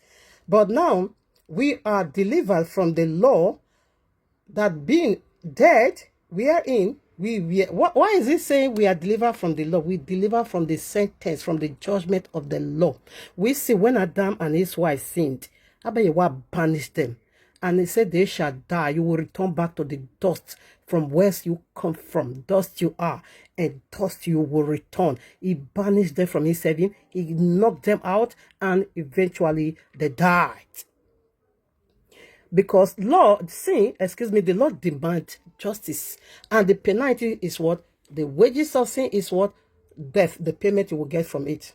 He will slick. He will always kill. That is the judgment of Lord. That was why Yahushua died. That is the death Yahushua has died. And the judgment of YAHUAH from the law is not only first death, but second one, to be thrown into fire. So Yahushua came to stop that, because we are still dying, but he came to stop that heavy judgment of to be cast into the lake of fire. And that is why when we repent, we make it way back to heaven. He came to make peace, reconciliation, forgiveness. Is not that a sin offering, but a peace offering. I take 5 now. For when we were in the flesh, the measures of sin, which were by the law, did work in our members to bring forth fruit unto what? Death. 6. But now we are delivered from the cause, from that judgment, okay? From the law, that being dead, wherein we were hid. We were held bound by death, that we should serve in newness of spirit, and not in the oldness of the letter. 7. What shall we say then? Is the law sin? YAHUAH forbid. No way. Nay, I had not no sin, but by the law, for I had not no lust, except the law had said, thou shalt not covet. Now, He said, I wonder have known what is sin. Okay? But the law, why did he know? Because sin taught him how to, he channeled his hunger to the law, and he also taught humanity to join him to fight the law. He said, I wouldn't have known, but the law he revealed him unto me. This is him, the goat. Thou shalt not, he said, the Lord said, don't touch sin, thou shalt not covet. Thou shalt not lie, thou shalt not do this. He is telling you don't touch. Just like Genesis 3, you see this tree, don't touch you. The day you will do, you shall surely die. So what is the name of that tree? Death. Don't do it. It's going to afflict you with death. Verses 8. But sin, taking occasion by the commandment, brought in me all manner of conspiracies. For without the law, sin was dead. Now, listen now. If there is no law, if Abayewa did not give no law at all, sin would have withered right away. It would have been so gone, far gone. Okay? But there is a law. And sin is against that law. And sin said, I will not allow this law to flourish. I won't give chance to this law to flourish. Therefore, I'm going to wage war against the law. 9. For I was alive without the law once, but when the commandment came, sin revealed, and I died. Now listen, he said he was alive, and that is what you taught. Revelation 3 said, verses 1, you think you have life. He said, but you are dead already. Now for him, he is saying, he was alive without the law. But as soon as he dived into the law, he now began to see that, all this, he says he revived. What? And I died. And I died. That is the law. That is the penalty. 10. And the commandment which was ordained to life, I found to be unto death. Because when you break it, sorry, you are gone. For sin, for sin, taking occasion by the commandment, deceived me, and by it slew me. And he is the one to slew you, but how is it killing you? Like Adam. He taught them how to break the law. And by so doing, he knew, because Abayewa says, the day you touch it, you shall surely die. Genesis 2:17. And Serpent said, no way, you shall surely not die. Abayewa said, you shall surely. Serpent said, you shall surely not die. It is surely and surely. And as you do, it will slay you. 12. Wherefore the law is holy, and the commandment holy, and just, and good. 13. Was then that which is good made death unto me? Yahuwah forbid, because you said it's good. Why is he going to be bragging about death? He said, Yahuwah forbid.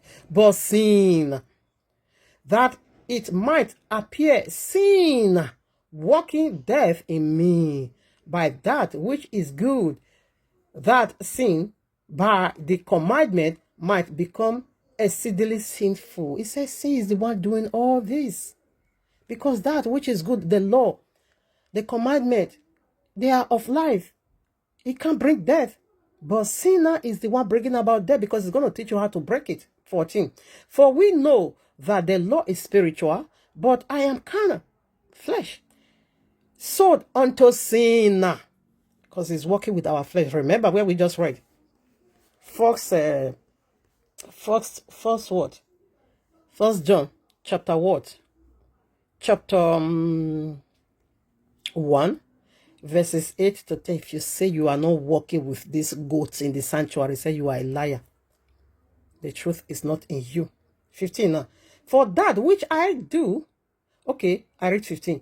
For it said it was being sold under sin, okay, through Adam. Adam sold a betrayal of, he sold us all. Because through him, as Romans chapter 5 verse 12 said, death passed unto us. That is how he penetrated us. That is how he entered. Yahushua said, how did he come in? And we see how he came in into the sanctuary, the wedding banquet, to stand the bride. 15 now.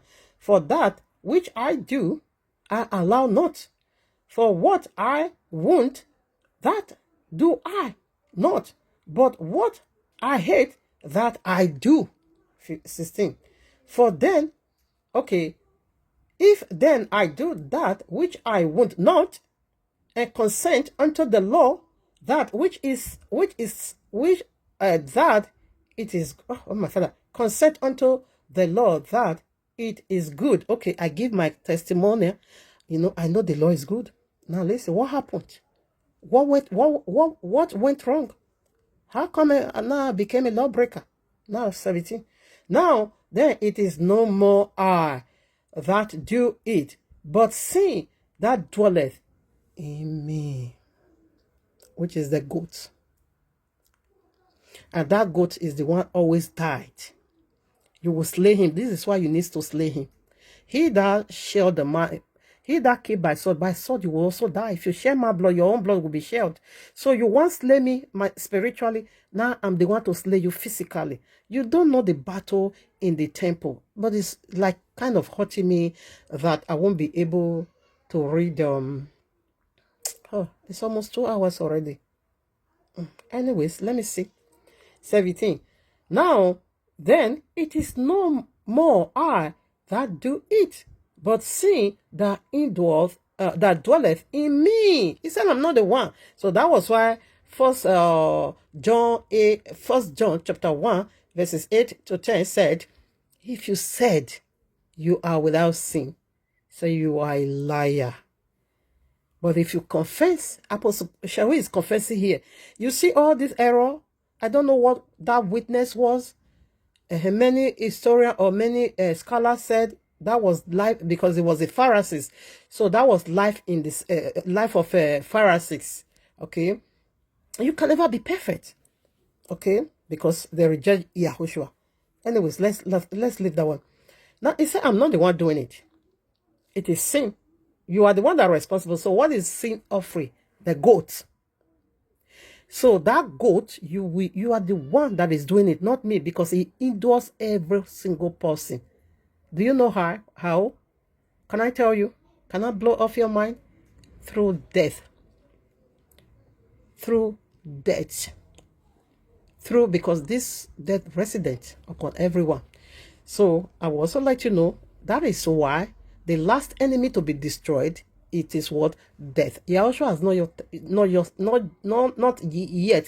Yahushua has not yet touched death. He said because it's the last to go. And this death is the sin. It's going to be teaching you how to break the royal law because his anger is against the law. And exactly what they did in Daniel chapter 8 and 1 Maccabees is hurting me because those chapter is really long. Now let's read. For I know that in me there is in my flesh, that is, in my flesh dwelleth no good thing.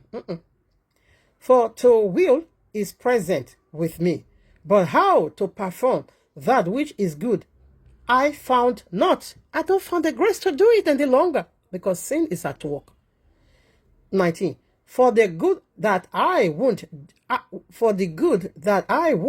I do not. But the evil which I would not, that I do. So what is good and what is evil? The tree of the knowledge of good and evil. The good over here, it is the pure word of Abba Yahuwah. You wanted to keep it. You wanted to obey. You wanted to be submissive. But something is dragging you. That is sin, knowingly sin. I know this is bad, yet I still do it. I still do it. He said, this thing I hate. But the good thing, that is to keep the royal law. I couldn't. But the sin that I don't want to do, and that is what I see me doing. But see, that dwelleth in me is the one doing all this.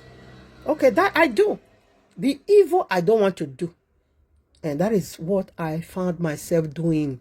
That is, this evil tree, I wanted not to obey him. All of a sudden, I will see me obeying him. And where is that spirit coming? It says, it's in me.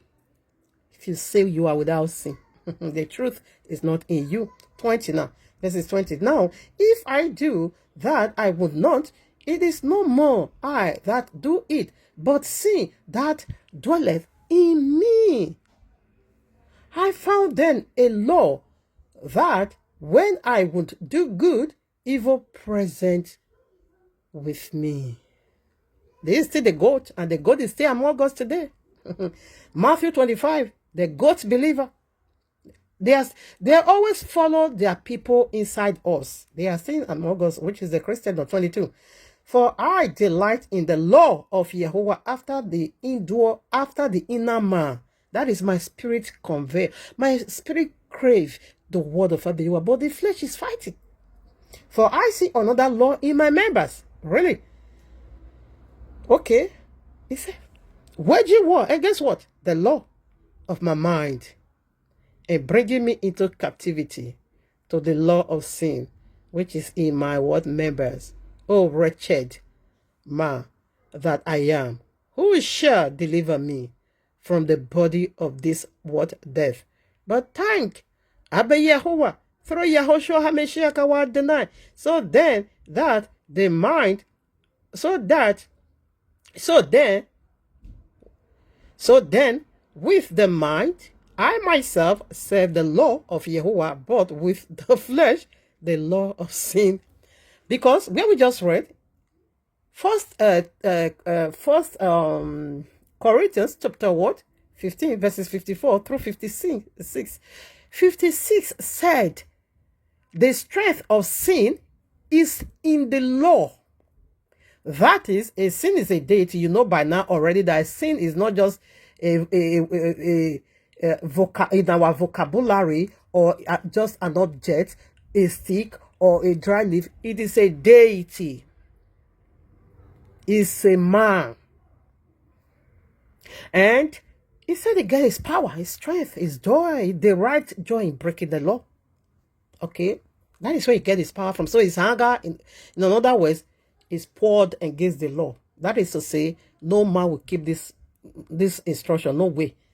I miss it. You also must miss it. Let's go to the snake himself, Allah. What he said about the law.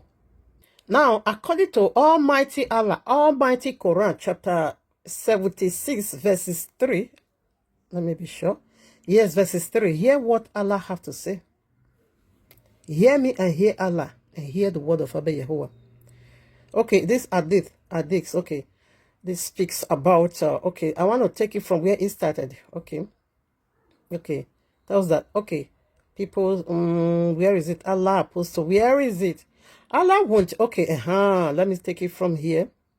The prophet of Allah said, if you were people, okay, if you were people that doesn't sin, Muhammad said, I swore, let me look for it. No, I have to read it the way it is.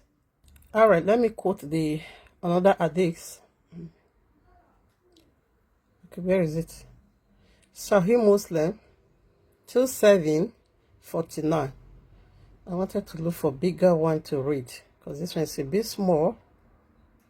Let me see if I will be able to find a bigger one to make it easy. Okay, let me read this one. So it's bigger. I called the hadith already. Okay, Muhammad. Okay, may his pool, the messenger of Allah, may his pool and his peace. Okay, may his pool and his peace be upon him. Okay, said, by the one in whose okay, let me take it again. By the one in whose hand my soul. Okay, my soul. If you did not sin, now listen, Allah won't destroy you and replace you with people who would sin and they would seek forgiveness from Allah and he won't forgive them. So now Allah said, if you don't sin, he is going to take you out. He is going to delete you. He is going to wipe you off. He is going to remove you utterly from this earth, and he will create another generations or another peoples or another souls that is going to be sinning. And just come to me after you have done it. Come and ask for mercy. I will forgive you. So who is sin? And what is sin? And the judgment of sin. Can you still, recall? Can you recap? What is sin? Breaking the royal law, isn't it? And a sin is a deity. And the wages of sin is what? Penalty is death. And the wrath of this sin, which is a man, is against the law. And Allah said, if you don't break the royal law. Christian is coming to teach you how to do that. He said, because this is the final head of the goat to go. This is the final head of the dragon to go. And this is the dragon that needs to carry every iniquity out of this earth into the lake of fire, where no man will be. That is lake of fire, barren land. If you don't sin, what is sin? Breaking the royal law. Allah said, if you don't break the royal law, He will destroy you and replace you now. And really, is going to be doing that. The Sharia law. Oh, my Father. I don't think I'll be able to read because it's 2 hours already. I'm sorry. So maybe we'll be doing that. Are we going to be, can I channel that title to Allah? Because that is how He's going to be doing it. So He's going to destroy people if you don't do that. Anyways, so let's quote another hadith. Okay, another one we ought to read. And see what I say. The game Allah is playing over here. Sahih Bukhari, book 7507, and Sahih Muslim, book 2758. So I want to read from this now. Now listen, see how Allah asks us to be ravaging the royal law. He said we should ravage the royal. Oh my Father, He said we should ravage the royal law. My servant commit a sin, but knew that he has a Lord who forgives sins and punishes sins. Okay, no, I didn't take it. Okay, someone. Okay, my servant committed sin. Okay, okay, now listen. Someone committed a sin and then said, "Oh, Allah, forgive me my sin." Allah said, my servant commit a sin, but knew that he has a Lord who forgives sins and punishes sins. Allah said He's also going to be punishing Himself. Now listen. Then he committed the sin again and said, Allah, forgive me my sin. Allah said, my servant committed sin, but knew that he has a Lord who forgives sins and punishes sin. Now listen, the third one. Then he committed the sin again and said, Allah, forgive me my sin. Now hear the final conclusion of Allah. Allah said, my servant commits a sin, but knew that he had a Lord who forgives sin and punishes sin. Now listen to Allah. Do as you will, for I have forgiven you. Just go and do as you will. Don't bother to come to me anymore. Just ravaged. Go and tear the law into pieces. Do as you just like. So what is sin? Breaking the royal law. Allah said, if you don't break the royal law, Christian, you see that 5 truths in you guys. Allah said, if you don't drop it, if you don't renounce it, He said He will destroy you and He will replace you now with Muslim. That will say, because those ones replace you already on anyways. Because God don't have son. The Messiah did not die, buried, nor resurrect, and is not a God. There are 5 pillars of eternal, maybe escape for you to run from the eternal fire as a final test it go on you. If you miss it in Sharia law, it's gone, because that is what Allah is coming for now. His wrath is against the law. His wrath is against the law. His wrath is against you keeping what Abba YAHUAH said unto you. Because Abba YAHUAH said unto you, Christian, that he is a father. You say, yes, Papa, we know you are a father. And He said, my son, is a God. And you believe that Messiah is a God. Of course, He's a God now. And you believe that He put Him to death. He was buried and He rose Him back on the 3rd day. You believe all this? These 5 truths is undilutable in you. And this should have made you a virgin, but you'll be a foolish virgin as a goat. Now, Allah is coming to this. He's going to destroy. And if you don't, you will definitely do it too. He said if you don't do it, He's going to behead you. Okay? And He will do it. Not that He's joking. So I want to like, and we see it said the strength of sin is in the law. It's in the law. Okay. Now we see Allah himself said that people should ravish the law. And he said if you don't do that, he will destroy you. Muhammad swore. There was one Quranic verses. It's like I deleted it because it's too much now in my phone. Okay. Muhammad lifted his. He said, I swore by Allah, whose hand my soul lives. Allah said, if you were people who did not commit sin, I will destroy you and replace you with another people who will sin and come to me and to ask for forgiveness. Intentional rubbish. So let's proceed. Remember, Christian also said one thing. Jesus also do what? Destroy the law. These are the two goats in the temple, okay? And this is also the two goats in Daniel chapter 8, First Maccabees. Oh, my father. There you will see how they did it. Okay, you know what we're going to do? Let's do it this way. There's still a way out, okay? Even though this scripture is for this, but never mind. We can still navigate our way out. So, we will title The Brutality of Sharia Law. The two goat brutality in Sharia law will be, we will give it, let's just do that. Okay, let's just do that. Their brutality is against the law. How they did it those days, they will repeat it again.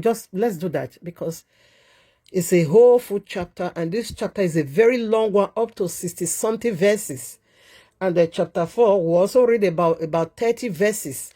And chapter 6, I think we also read about, that is 2nd Maccabees chapter 6. I think that one we also read up to 10 verses.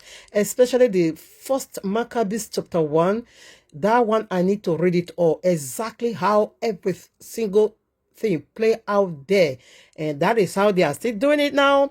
And that is what they are about to do now. The final go. Mahadin. Accompanied by Jesus Christ in Islam. That is what I keep saying.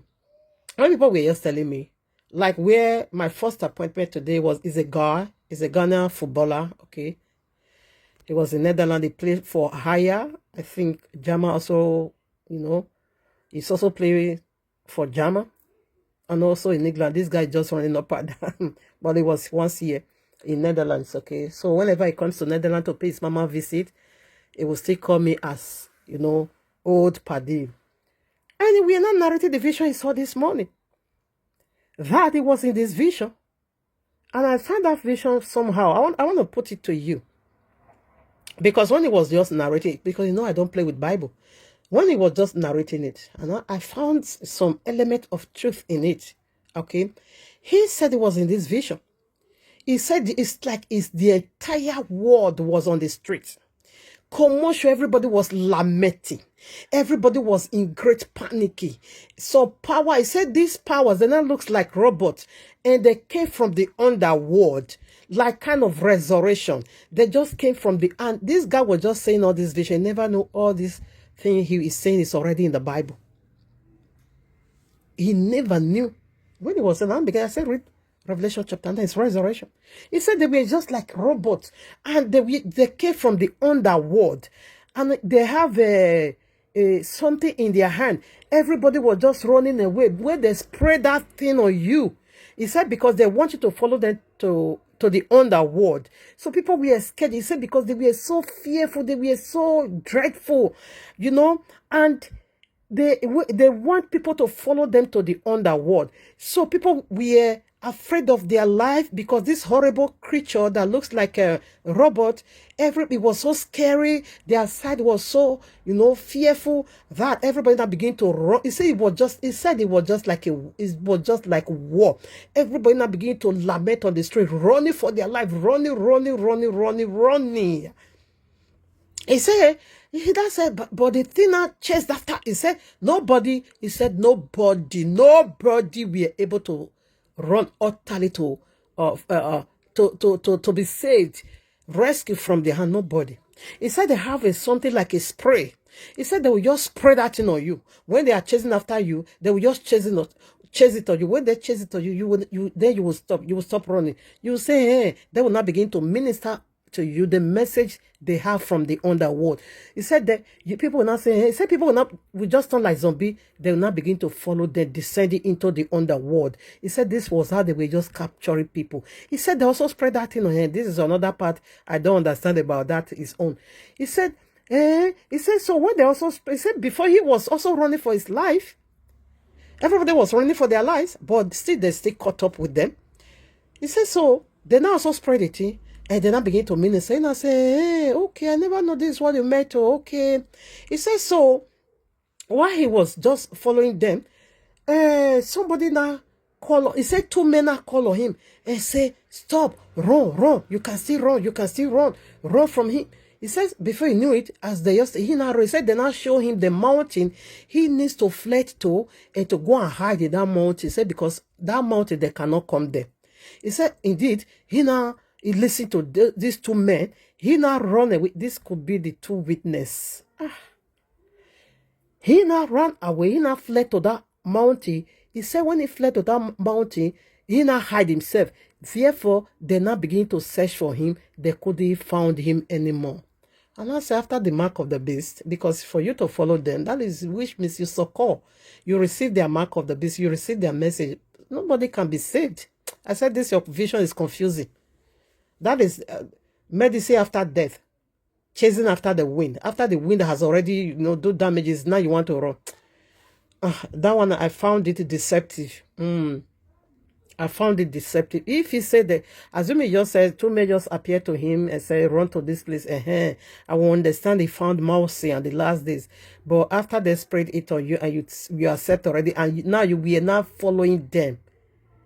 You are not part of them. Before these 2 men appear, tell you that you can still run.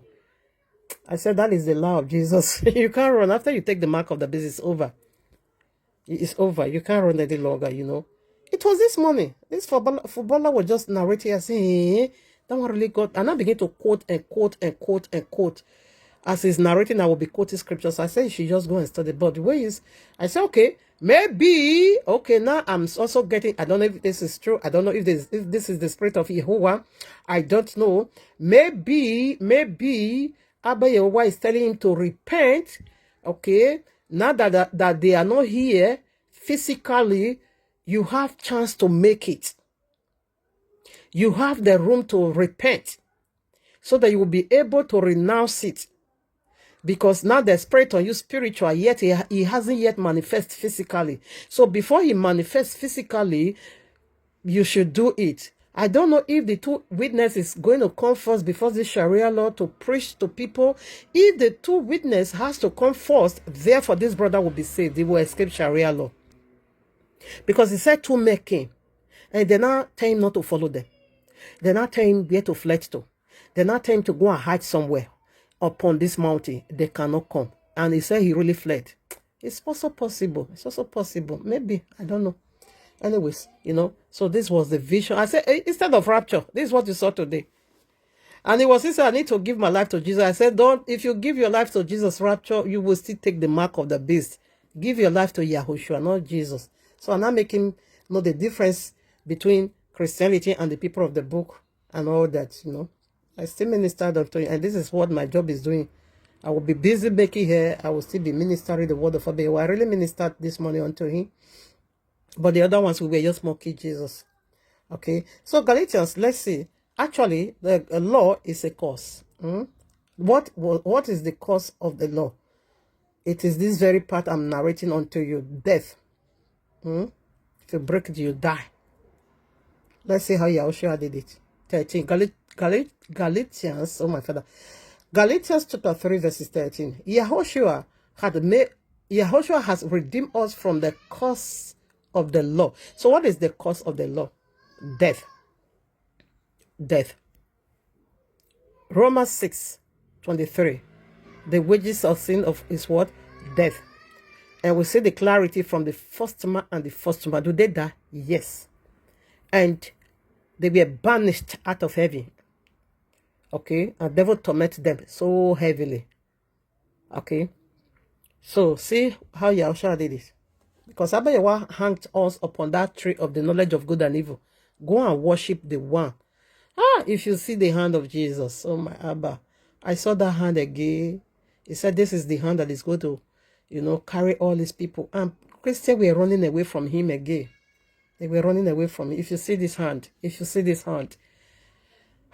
guy said it's like a robot. But this hand, oh my Abba, scorpion 10, the tail of scorpion, Revelation 9. That was the hand of Jesus. The 5 fingers of Jesus were all scorpion's tail to bite, to inflict pain. And he opened his hand, 2 hands wide, trying to gather his people. Then I said, no, he's scorpion. He's not a normal hand. He's not a normal hand. He's a scorpion. Scorpion is a snake. He will bite also. He will kill also. He will inflict pain. This brother also said, oh my father. I forgot this. He said, they were having this something like a spray. When they spray it on you, you will just agree, you will follow. That is, I now begin to tell him, I said that is the spare. Revelation 9, he said the smoke that came from the bottomless pit darkened the sun. Christian is sun worshipping. I also let him know. I gave him the page where he can find the Catechism of Catholic Doctrine, page 174. The 3rd commandment. You're going to see where they changed Shabbat into Sunday. They said it's the mark of their authority. Okay, and I quote it all for him. I hope he follows up.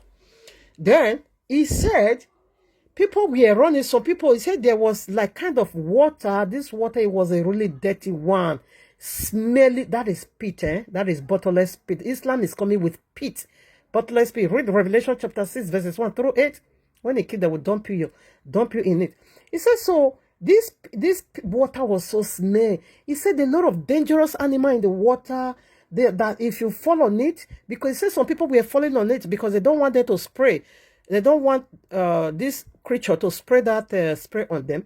So he said some that fall. He said he himself wanted to also fall into it. He said, but the water was so smell, and there is a lot of dangerous animals that when you fall on it, they're gonna bite you. They will bite you like a snake.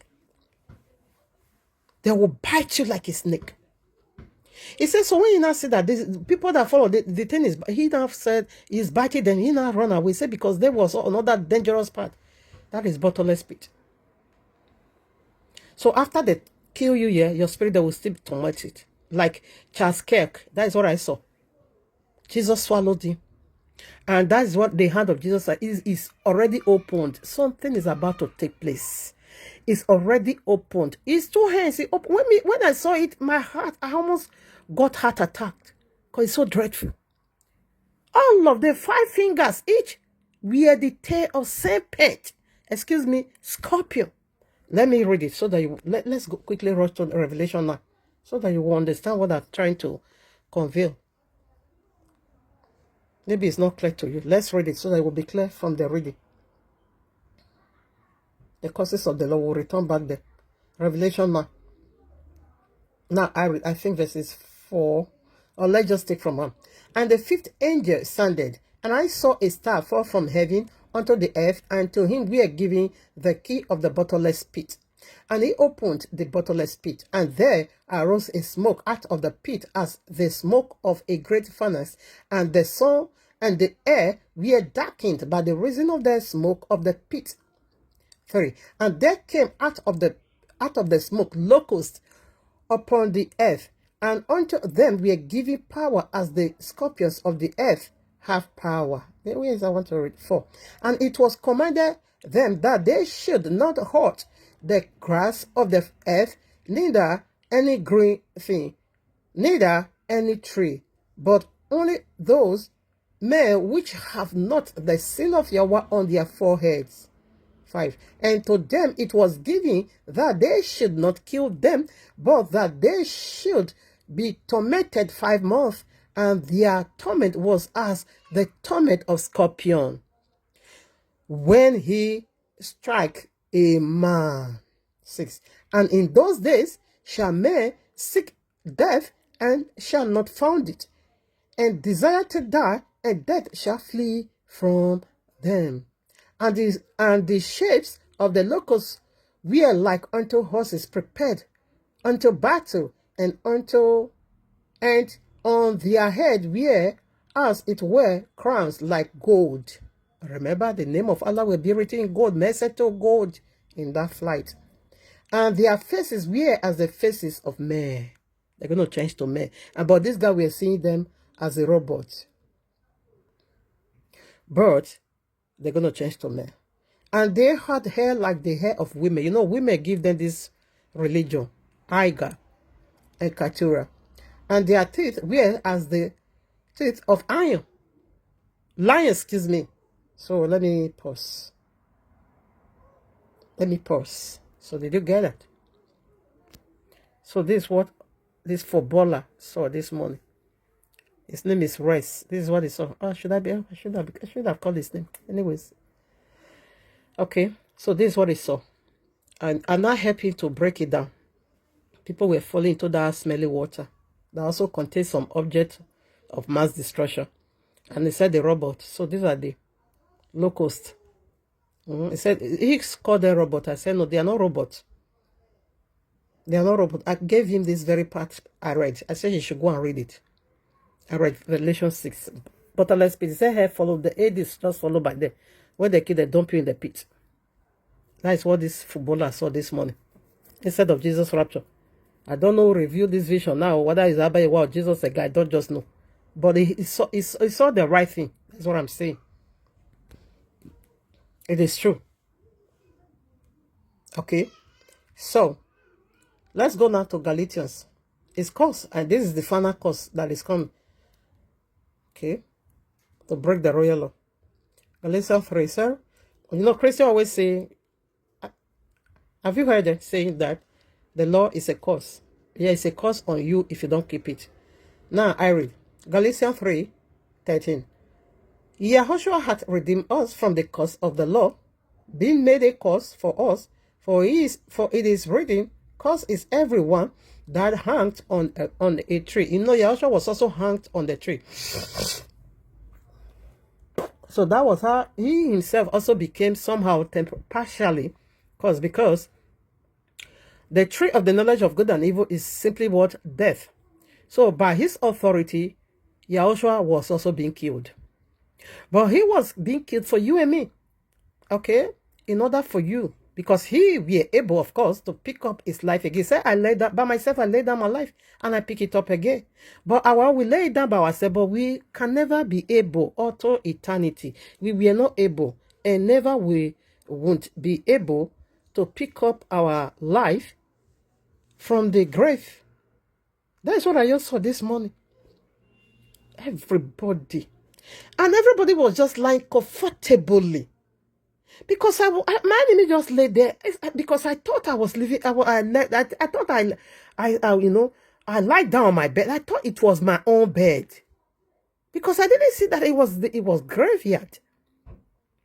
I just lied down comfortable. I was just sleepy. You know, I didn't even know somebody is hiding on my back. I didn't even know somebody is molesting me, harassing me, sexually polluting me from my behind. I did not know. I have to tell it the way it is. I'm not ashamed to talk about it the way it is. What? All of a sudden, I saw a very brilliant light flash on the grave. What? Then I now see him hiding on my back. And I say, And I begin to call upon Abba YAHUAH. Since when I begin to defy your temple? Since when I begin to corrupt your temple? Since when I become a prostitute? What is going on here? I was so mad. I was so bitter. Therefore, with such a violent hunger, Abba YAHUAH tore him from me. And I look around, and that devil is still defiling everybody from there. But whether you are mine, he will sex you in your anus. Woman, he would give it to you in your anus. I thought I was free. Again, I see myself lie down again on my bed. All of a sudden, it changed to grave again. The same thing happened. It reoccurs. What is going on here? I said, Abba YAHUAH, you don't have any other thing to talk about? Why defiling me in this manner? Yet you say you are holy, that your eyes cannot behold iniquity. Me being your temple, so you beholding all this nonsense going on in your altar. What is defiling me? Why are you playing this prostitution in my life? Why joining me with this great harlot? I was so bittered. So I woke up. Therefore, you want to begin to minister to me. This is the situation your brothers and your sister are right now. Your brethren, this is the position, the situation they are right now. The one in the Christendom, the one that have not yet known me, this is their position. This is their situation right now. I said, but you don't have to use me to illustrate that. You should have been using one of them to illustrate it. There I can still understand. I say, it has it for you to break it off then. Not me. Not me. Over 22 years, I kept this temple pure for you. Not me. Not me. At the age 29, I stopped having sexual intercourse, sir. I have paid so much price for this, sir. He's still provoking me. I bet you should stop doing this. You don't use me to illustrate this nonsensical. It's not me. Because I've already paid the price of this. 100% perfect. On this very ground that genuinely you see it from my heart. When life was so difficult to me, I slept somebody's kitchen. Not that there's no man to put me in the house. I refused. A lot of offers were coming. I said no. I turned all of them down. Not to defy your temple. Over 22 years. Going to 23 years. You are using me to play this, shame. No way. No way, Abba Yahuwah. No way. I hate seeing that. I hate it with every fibers in me. I hate it. I hate it. I'm starving. A young woman of 29. I stopped seeing man. That's a lot, but you will give me respect. Respect me for that. I know you gave me the sufficient grace to do that. But respect your temple. Respect your covenant. You don't use me to teach that horrible side. It was so heartbreaking. I couldn't handle it. Now I want to quote this. First Maccabees chapter 1 all through. I'm not reading it. Chapter 2, also, chapter 4 also. Second Maccabees. I just put it here. So we'll title the other one. But yeah, to correspond, to make it, to align it with it. Enoch chapter 10, I think I will be reading this one. Let's read Enoch chapter 10, then we'll finish with this. Finish with this. And this is what they are coming to do. Prostitution, the great harlot. Revelation 17:2 said the great whore get the entire world intoxicated with the wine of her fornication. Revelation 18, verses 3. He repeated it. The great harlot, it get the whole world intoxicated with the wine of her fornication. Revelation 92 also repeated it again and said the great whore is being judged who corrupted the entire world with the wine of her fornication. Revelation 14:8 said the wrath of this Babylon, it is simply fornication. When it's hungry, it banga. That is why you see yourself in the dream. Somebody is banging you. This is Allah. It's Allah and Jesus and their kind and all these demons. I saw, oh my Abba, this one was horrible. This one was, and you can't put their wicked peanuts from yourself. You don't have the power to root it out. You don't have the power to separate yourself from them. You don't have it's a rapist demon. Allah is a rapist. You can't pull it out. You can't pull out their peanuts from your body. When they pin you down with that, their evil peanuts, you won't be able to pull it off. So before I thought I would be able to do it, I was trying to do it by myself. I couldn't. Before I begin to call upon Abba Yahuwah, because he make me one. That is the power of sex. It will make you one with him. He that join with harlot become one body. How dare you make me your body? Abba Yahuwah. This enough. It's enough. It's enough. You know, I keep saying Sharia law, Sharia law, Sharia law. That flight that was, first of all, red blood, he now turned to black Jeep. So now I can really describe this Jeep. It's not really that Jeep. It's like all this limousine, very big Jeep limousine, very big, very long. It now turned to limousine. Limousine, I wanted to say, not even Jeep, very big, but it was black. It was black because it descended on earth and a twinkling of an eye is already here. It descended on earth. The flight now changed to black. You know, I said the other one, Jeep. I was looking for a word to describe when the flight changes. It changes to not Jeep. It changes to limousine, very big car, big auto, big Jeep or whatever, like limousine, big black. He now somebody now caught my attention that said, Jesus is in my city room. He's waiting for me. What are you doing in my city room?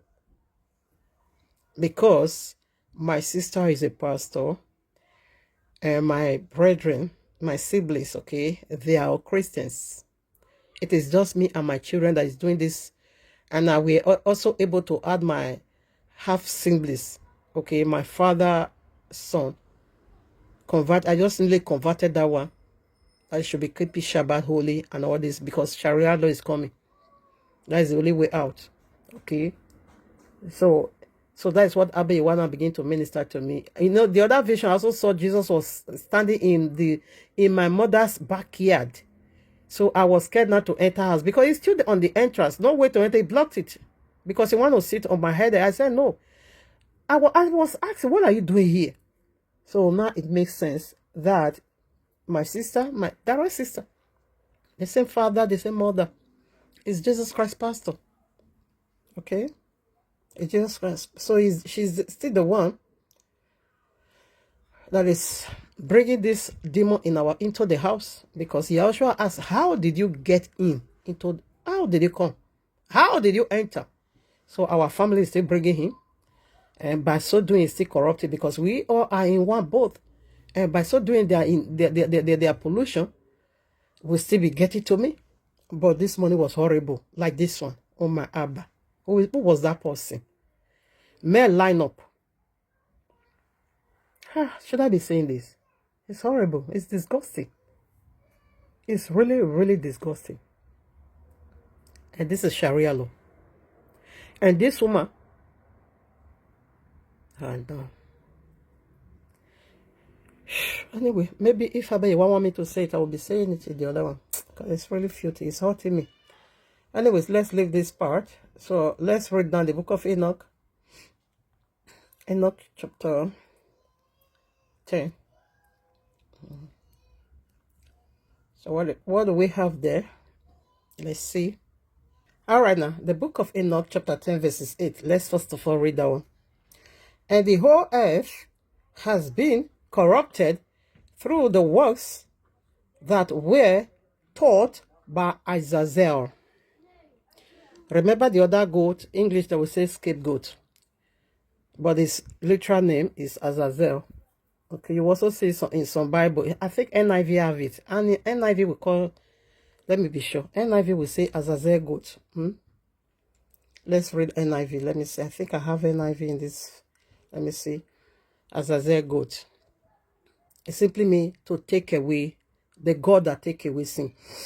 It said to this Azazel, ascribe also. This is the book of Enoch, okay, chapter 10. All right, let's go to the Old Testament, Leviticus 16,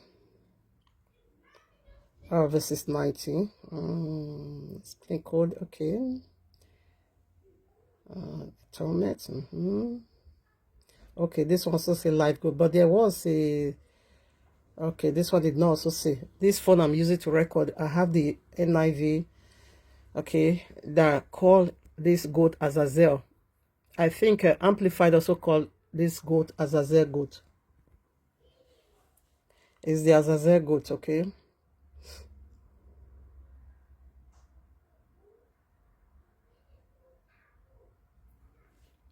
Now, wow. All right, we are back to the book of Enoch, chapter 10, verses 8. And the whole earth, everywhere, okay?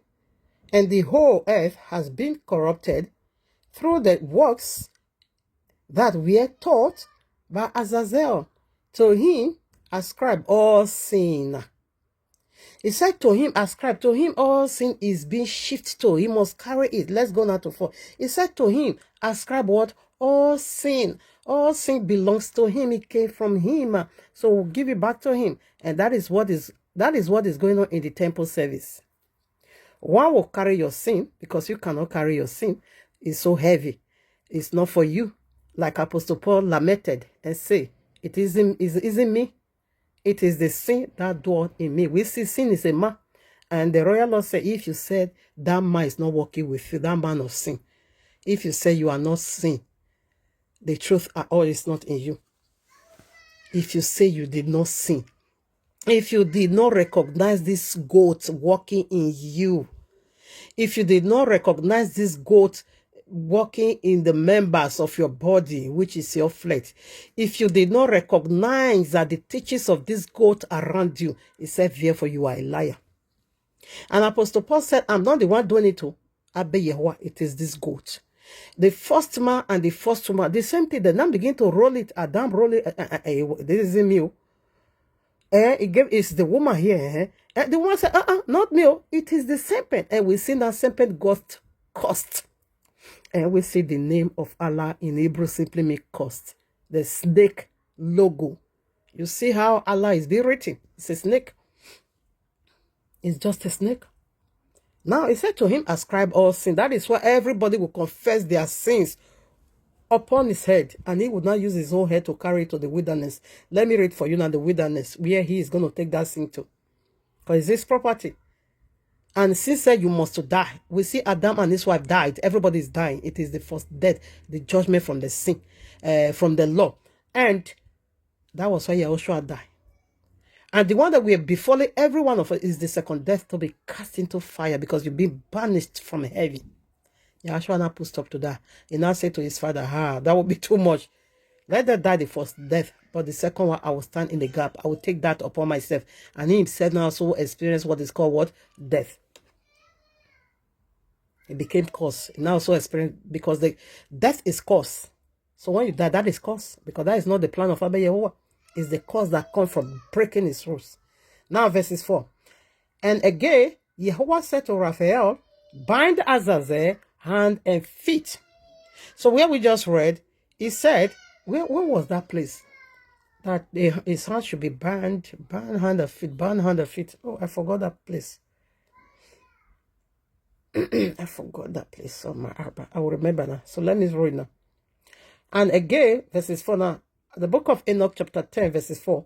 And again, YAHUAH said to Raphael, bind Azazel hand and feet, and cast him into the darkness, and make an opening in the desert. You know, this goat, Azazel, needs to be sent to the wilderness desert. Make an opening in the desert, which is in Dudel, and cast him therein. 5. And place upon him rough and giant, oh my father, giant rocks, and cover him with darkness, and let him abide there forever, and cover his face, that he may not see what light. And on the day of the great judgment, he shall be cast into what? Fire. That is the final. You see now, every year we keep sending him to the wilderness. He will return back again because a little opening is being made because of Jesus on earth interceding so severely, begging us to sin, break the law. And as soon as we break the law, we do that terrible thing, Allah will be loosed. Allah will be loosed. All the demons, all their agents is so uncountable, innumerable. So the goat died. So why the goat died? Why is it coming? Why is it keep coming or keep dying every year? See how is it? See what is helping them. Their children is here, Judas, and their agent is here, demons. Okay, so those one, as soon as Jesus is killed, the goat that needs to die, And as soon as Allah is being exiled, so the demon will not become more violent against you, the flesh. They will not begin to attack you. Once you succor, once you break the law, Jesus will receive healing one time. Allah will be loose one time, he will fly. That is why they keep repeating it every year. And he said, Yahushua said, our apostle, 1 Corinthians 15, verses 26, the last enemy to die.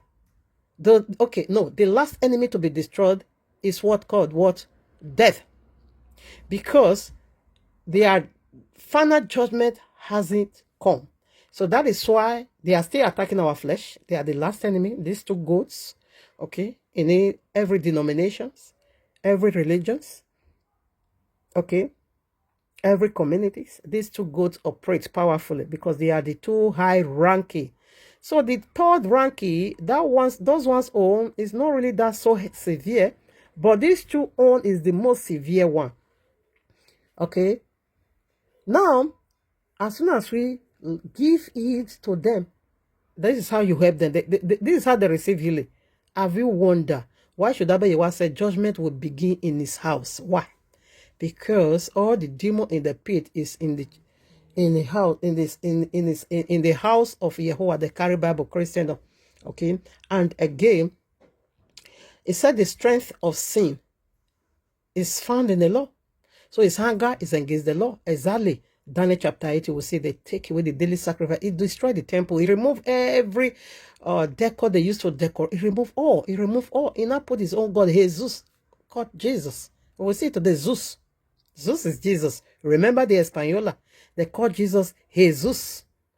And in the second book of Maccabees chapter 6, Jesus were placed in the temple. I'm not kidding, I'm not joking.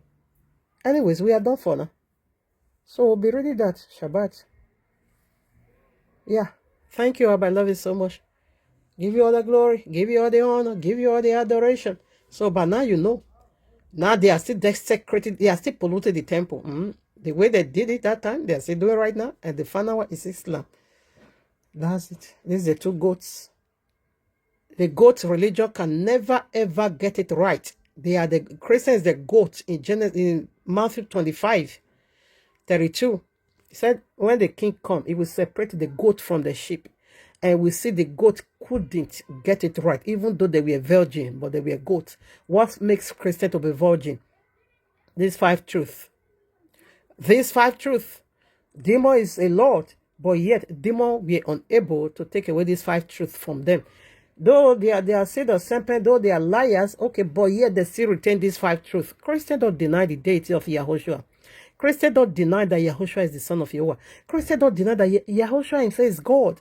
Christians don't deny any of this. They accept that he was killed, buried, and resurrected on the 3rd day. Even though they don't know how to count 72 hours, 3 days and 3 nights, even though they don't know how to count it, but they admit that a thing like that occurred. Okay, this makes them virgin. Okay, it simply makes them virgin. But Jesus is coming to penetrate them, to remove that, to break that virginity. That is Allah in Jesus in Islam.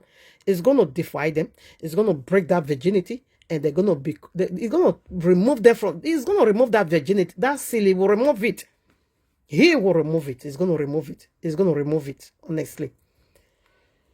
The only way he can't remove, the only way he cannot remove it, your head chopped off. If your head is chopped off, therefore you can't, you still die being a virgin. Okay? And that one can do you eternal help. To go to Adam Bosu. Instead of link of fire, you go to Adam Bosu. It's like this planet. If you be left behind, you were not cast into fire, you were not cast into bottomless pit, you were not put in no prison of any kind, you just live your life, eternity on this earth, in this normal earth. Aren't you going to be so grateful? And that is, Adam Bosun is like this earth. So people is going to be living. If you pass that mark, your head being chopped off, you will still have eternal life. Nobody is going to be tormenting you, but you are not having a glorified body. You will still live in this your body, but you will still be dressing like earthly person. You will still be living your normal life, normal earthly system in Adam Bosom. but not in the paradise on earth, not in the new earth. You are not allowed to come new earth because a body that contains sin cannot come to the new earth. But you are allowed to stay there all eternity. Nobody is tormented. You will just live your life like this, just like this normal earth. That one is a great glory compared to fire, compared to the bottomless pit, torment. Anyways, one more trial to go. Christian, one more trial. One more trial. Yahushua says, strengthen what is left over. For it's almost to die, it's about to die. You are a virgin, but Allah is coming to break that virginity. He's coming to defy you. Yes, by his lion's ways. Because to him ascribe all sin. Anyways, we are done for now. Thank you, Abba. I love you so much.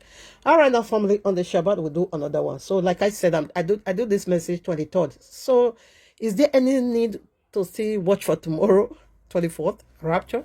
Anyways, I will see, I will follow them up.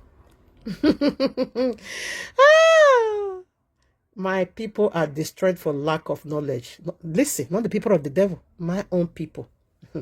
Thank you, Abba. What destroys you? Lack of knowledge. That is to say, what you should have been knowledgeable about, what you should have been looking into. Take that, that micro, whatever scope, make it big to magnify and look who is Jesus. Look into who is Jesus. Therefore, it will be so easy for you to know this is a demon. I say if you see his hand, all his 10 fingers, here and here, was scorpion. And he want to use that to embrace. This Jesus is so stupid, eh? How dare you say people will embrace that hand? How dare you say people will gladly, joyfully, willingly embrace that hand, will allow you to use that hand to touch them, whereby that hand is going to be inflicting pains. It will inflict pain on them. He opened his 2 hands wide. When me saw it, I run for my life, I almost faint. Because the sight was so dreadful. Scorpion. He will kill you right away, so poisonous. It's even worse than snake. He just opened the 2 hands. He want to receive these people. What is it? Jesus. All of them run. They fled away, but you cannot run away. Because Jesus cannot run the way you are running. He will be appearing and disappearing. He will still caught up with you. The only remedy is to repent now. You enter the Ark of Noah. Or you face beheading. Give them the cutting board. And give them your neck to chop you into pieces. Fine.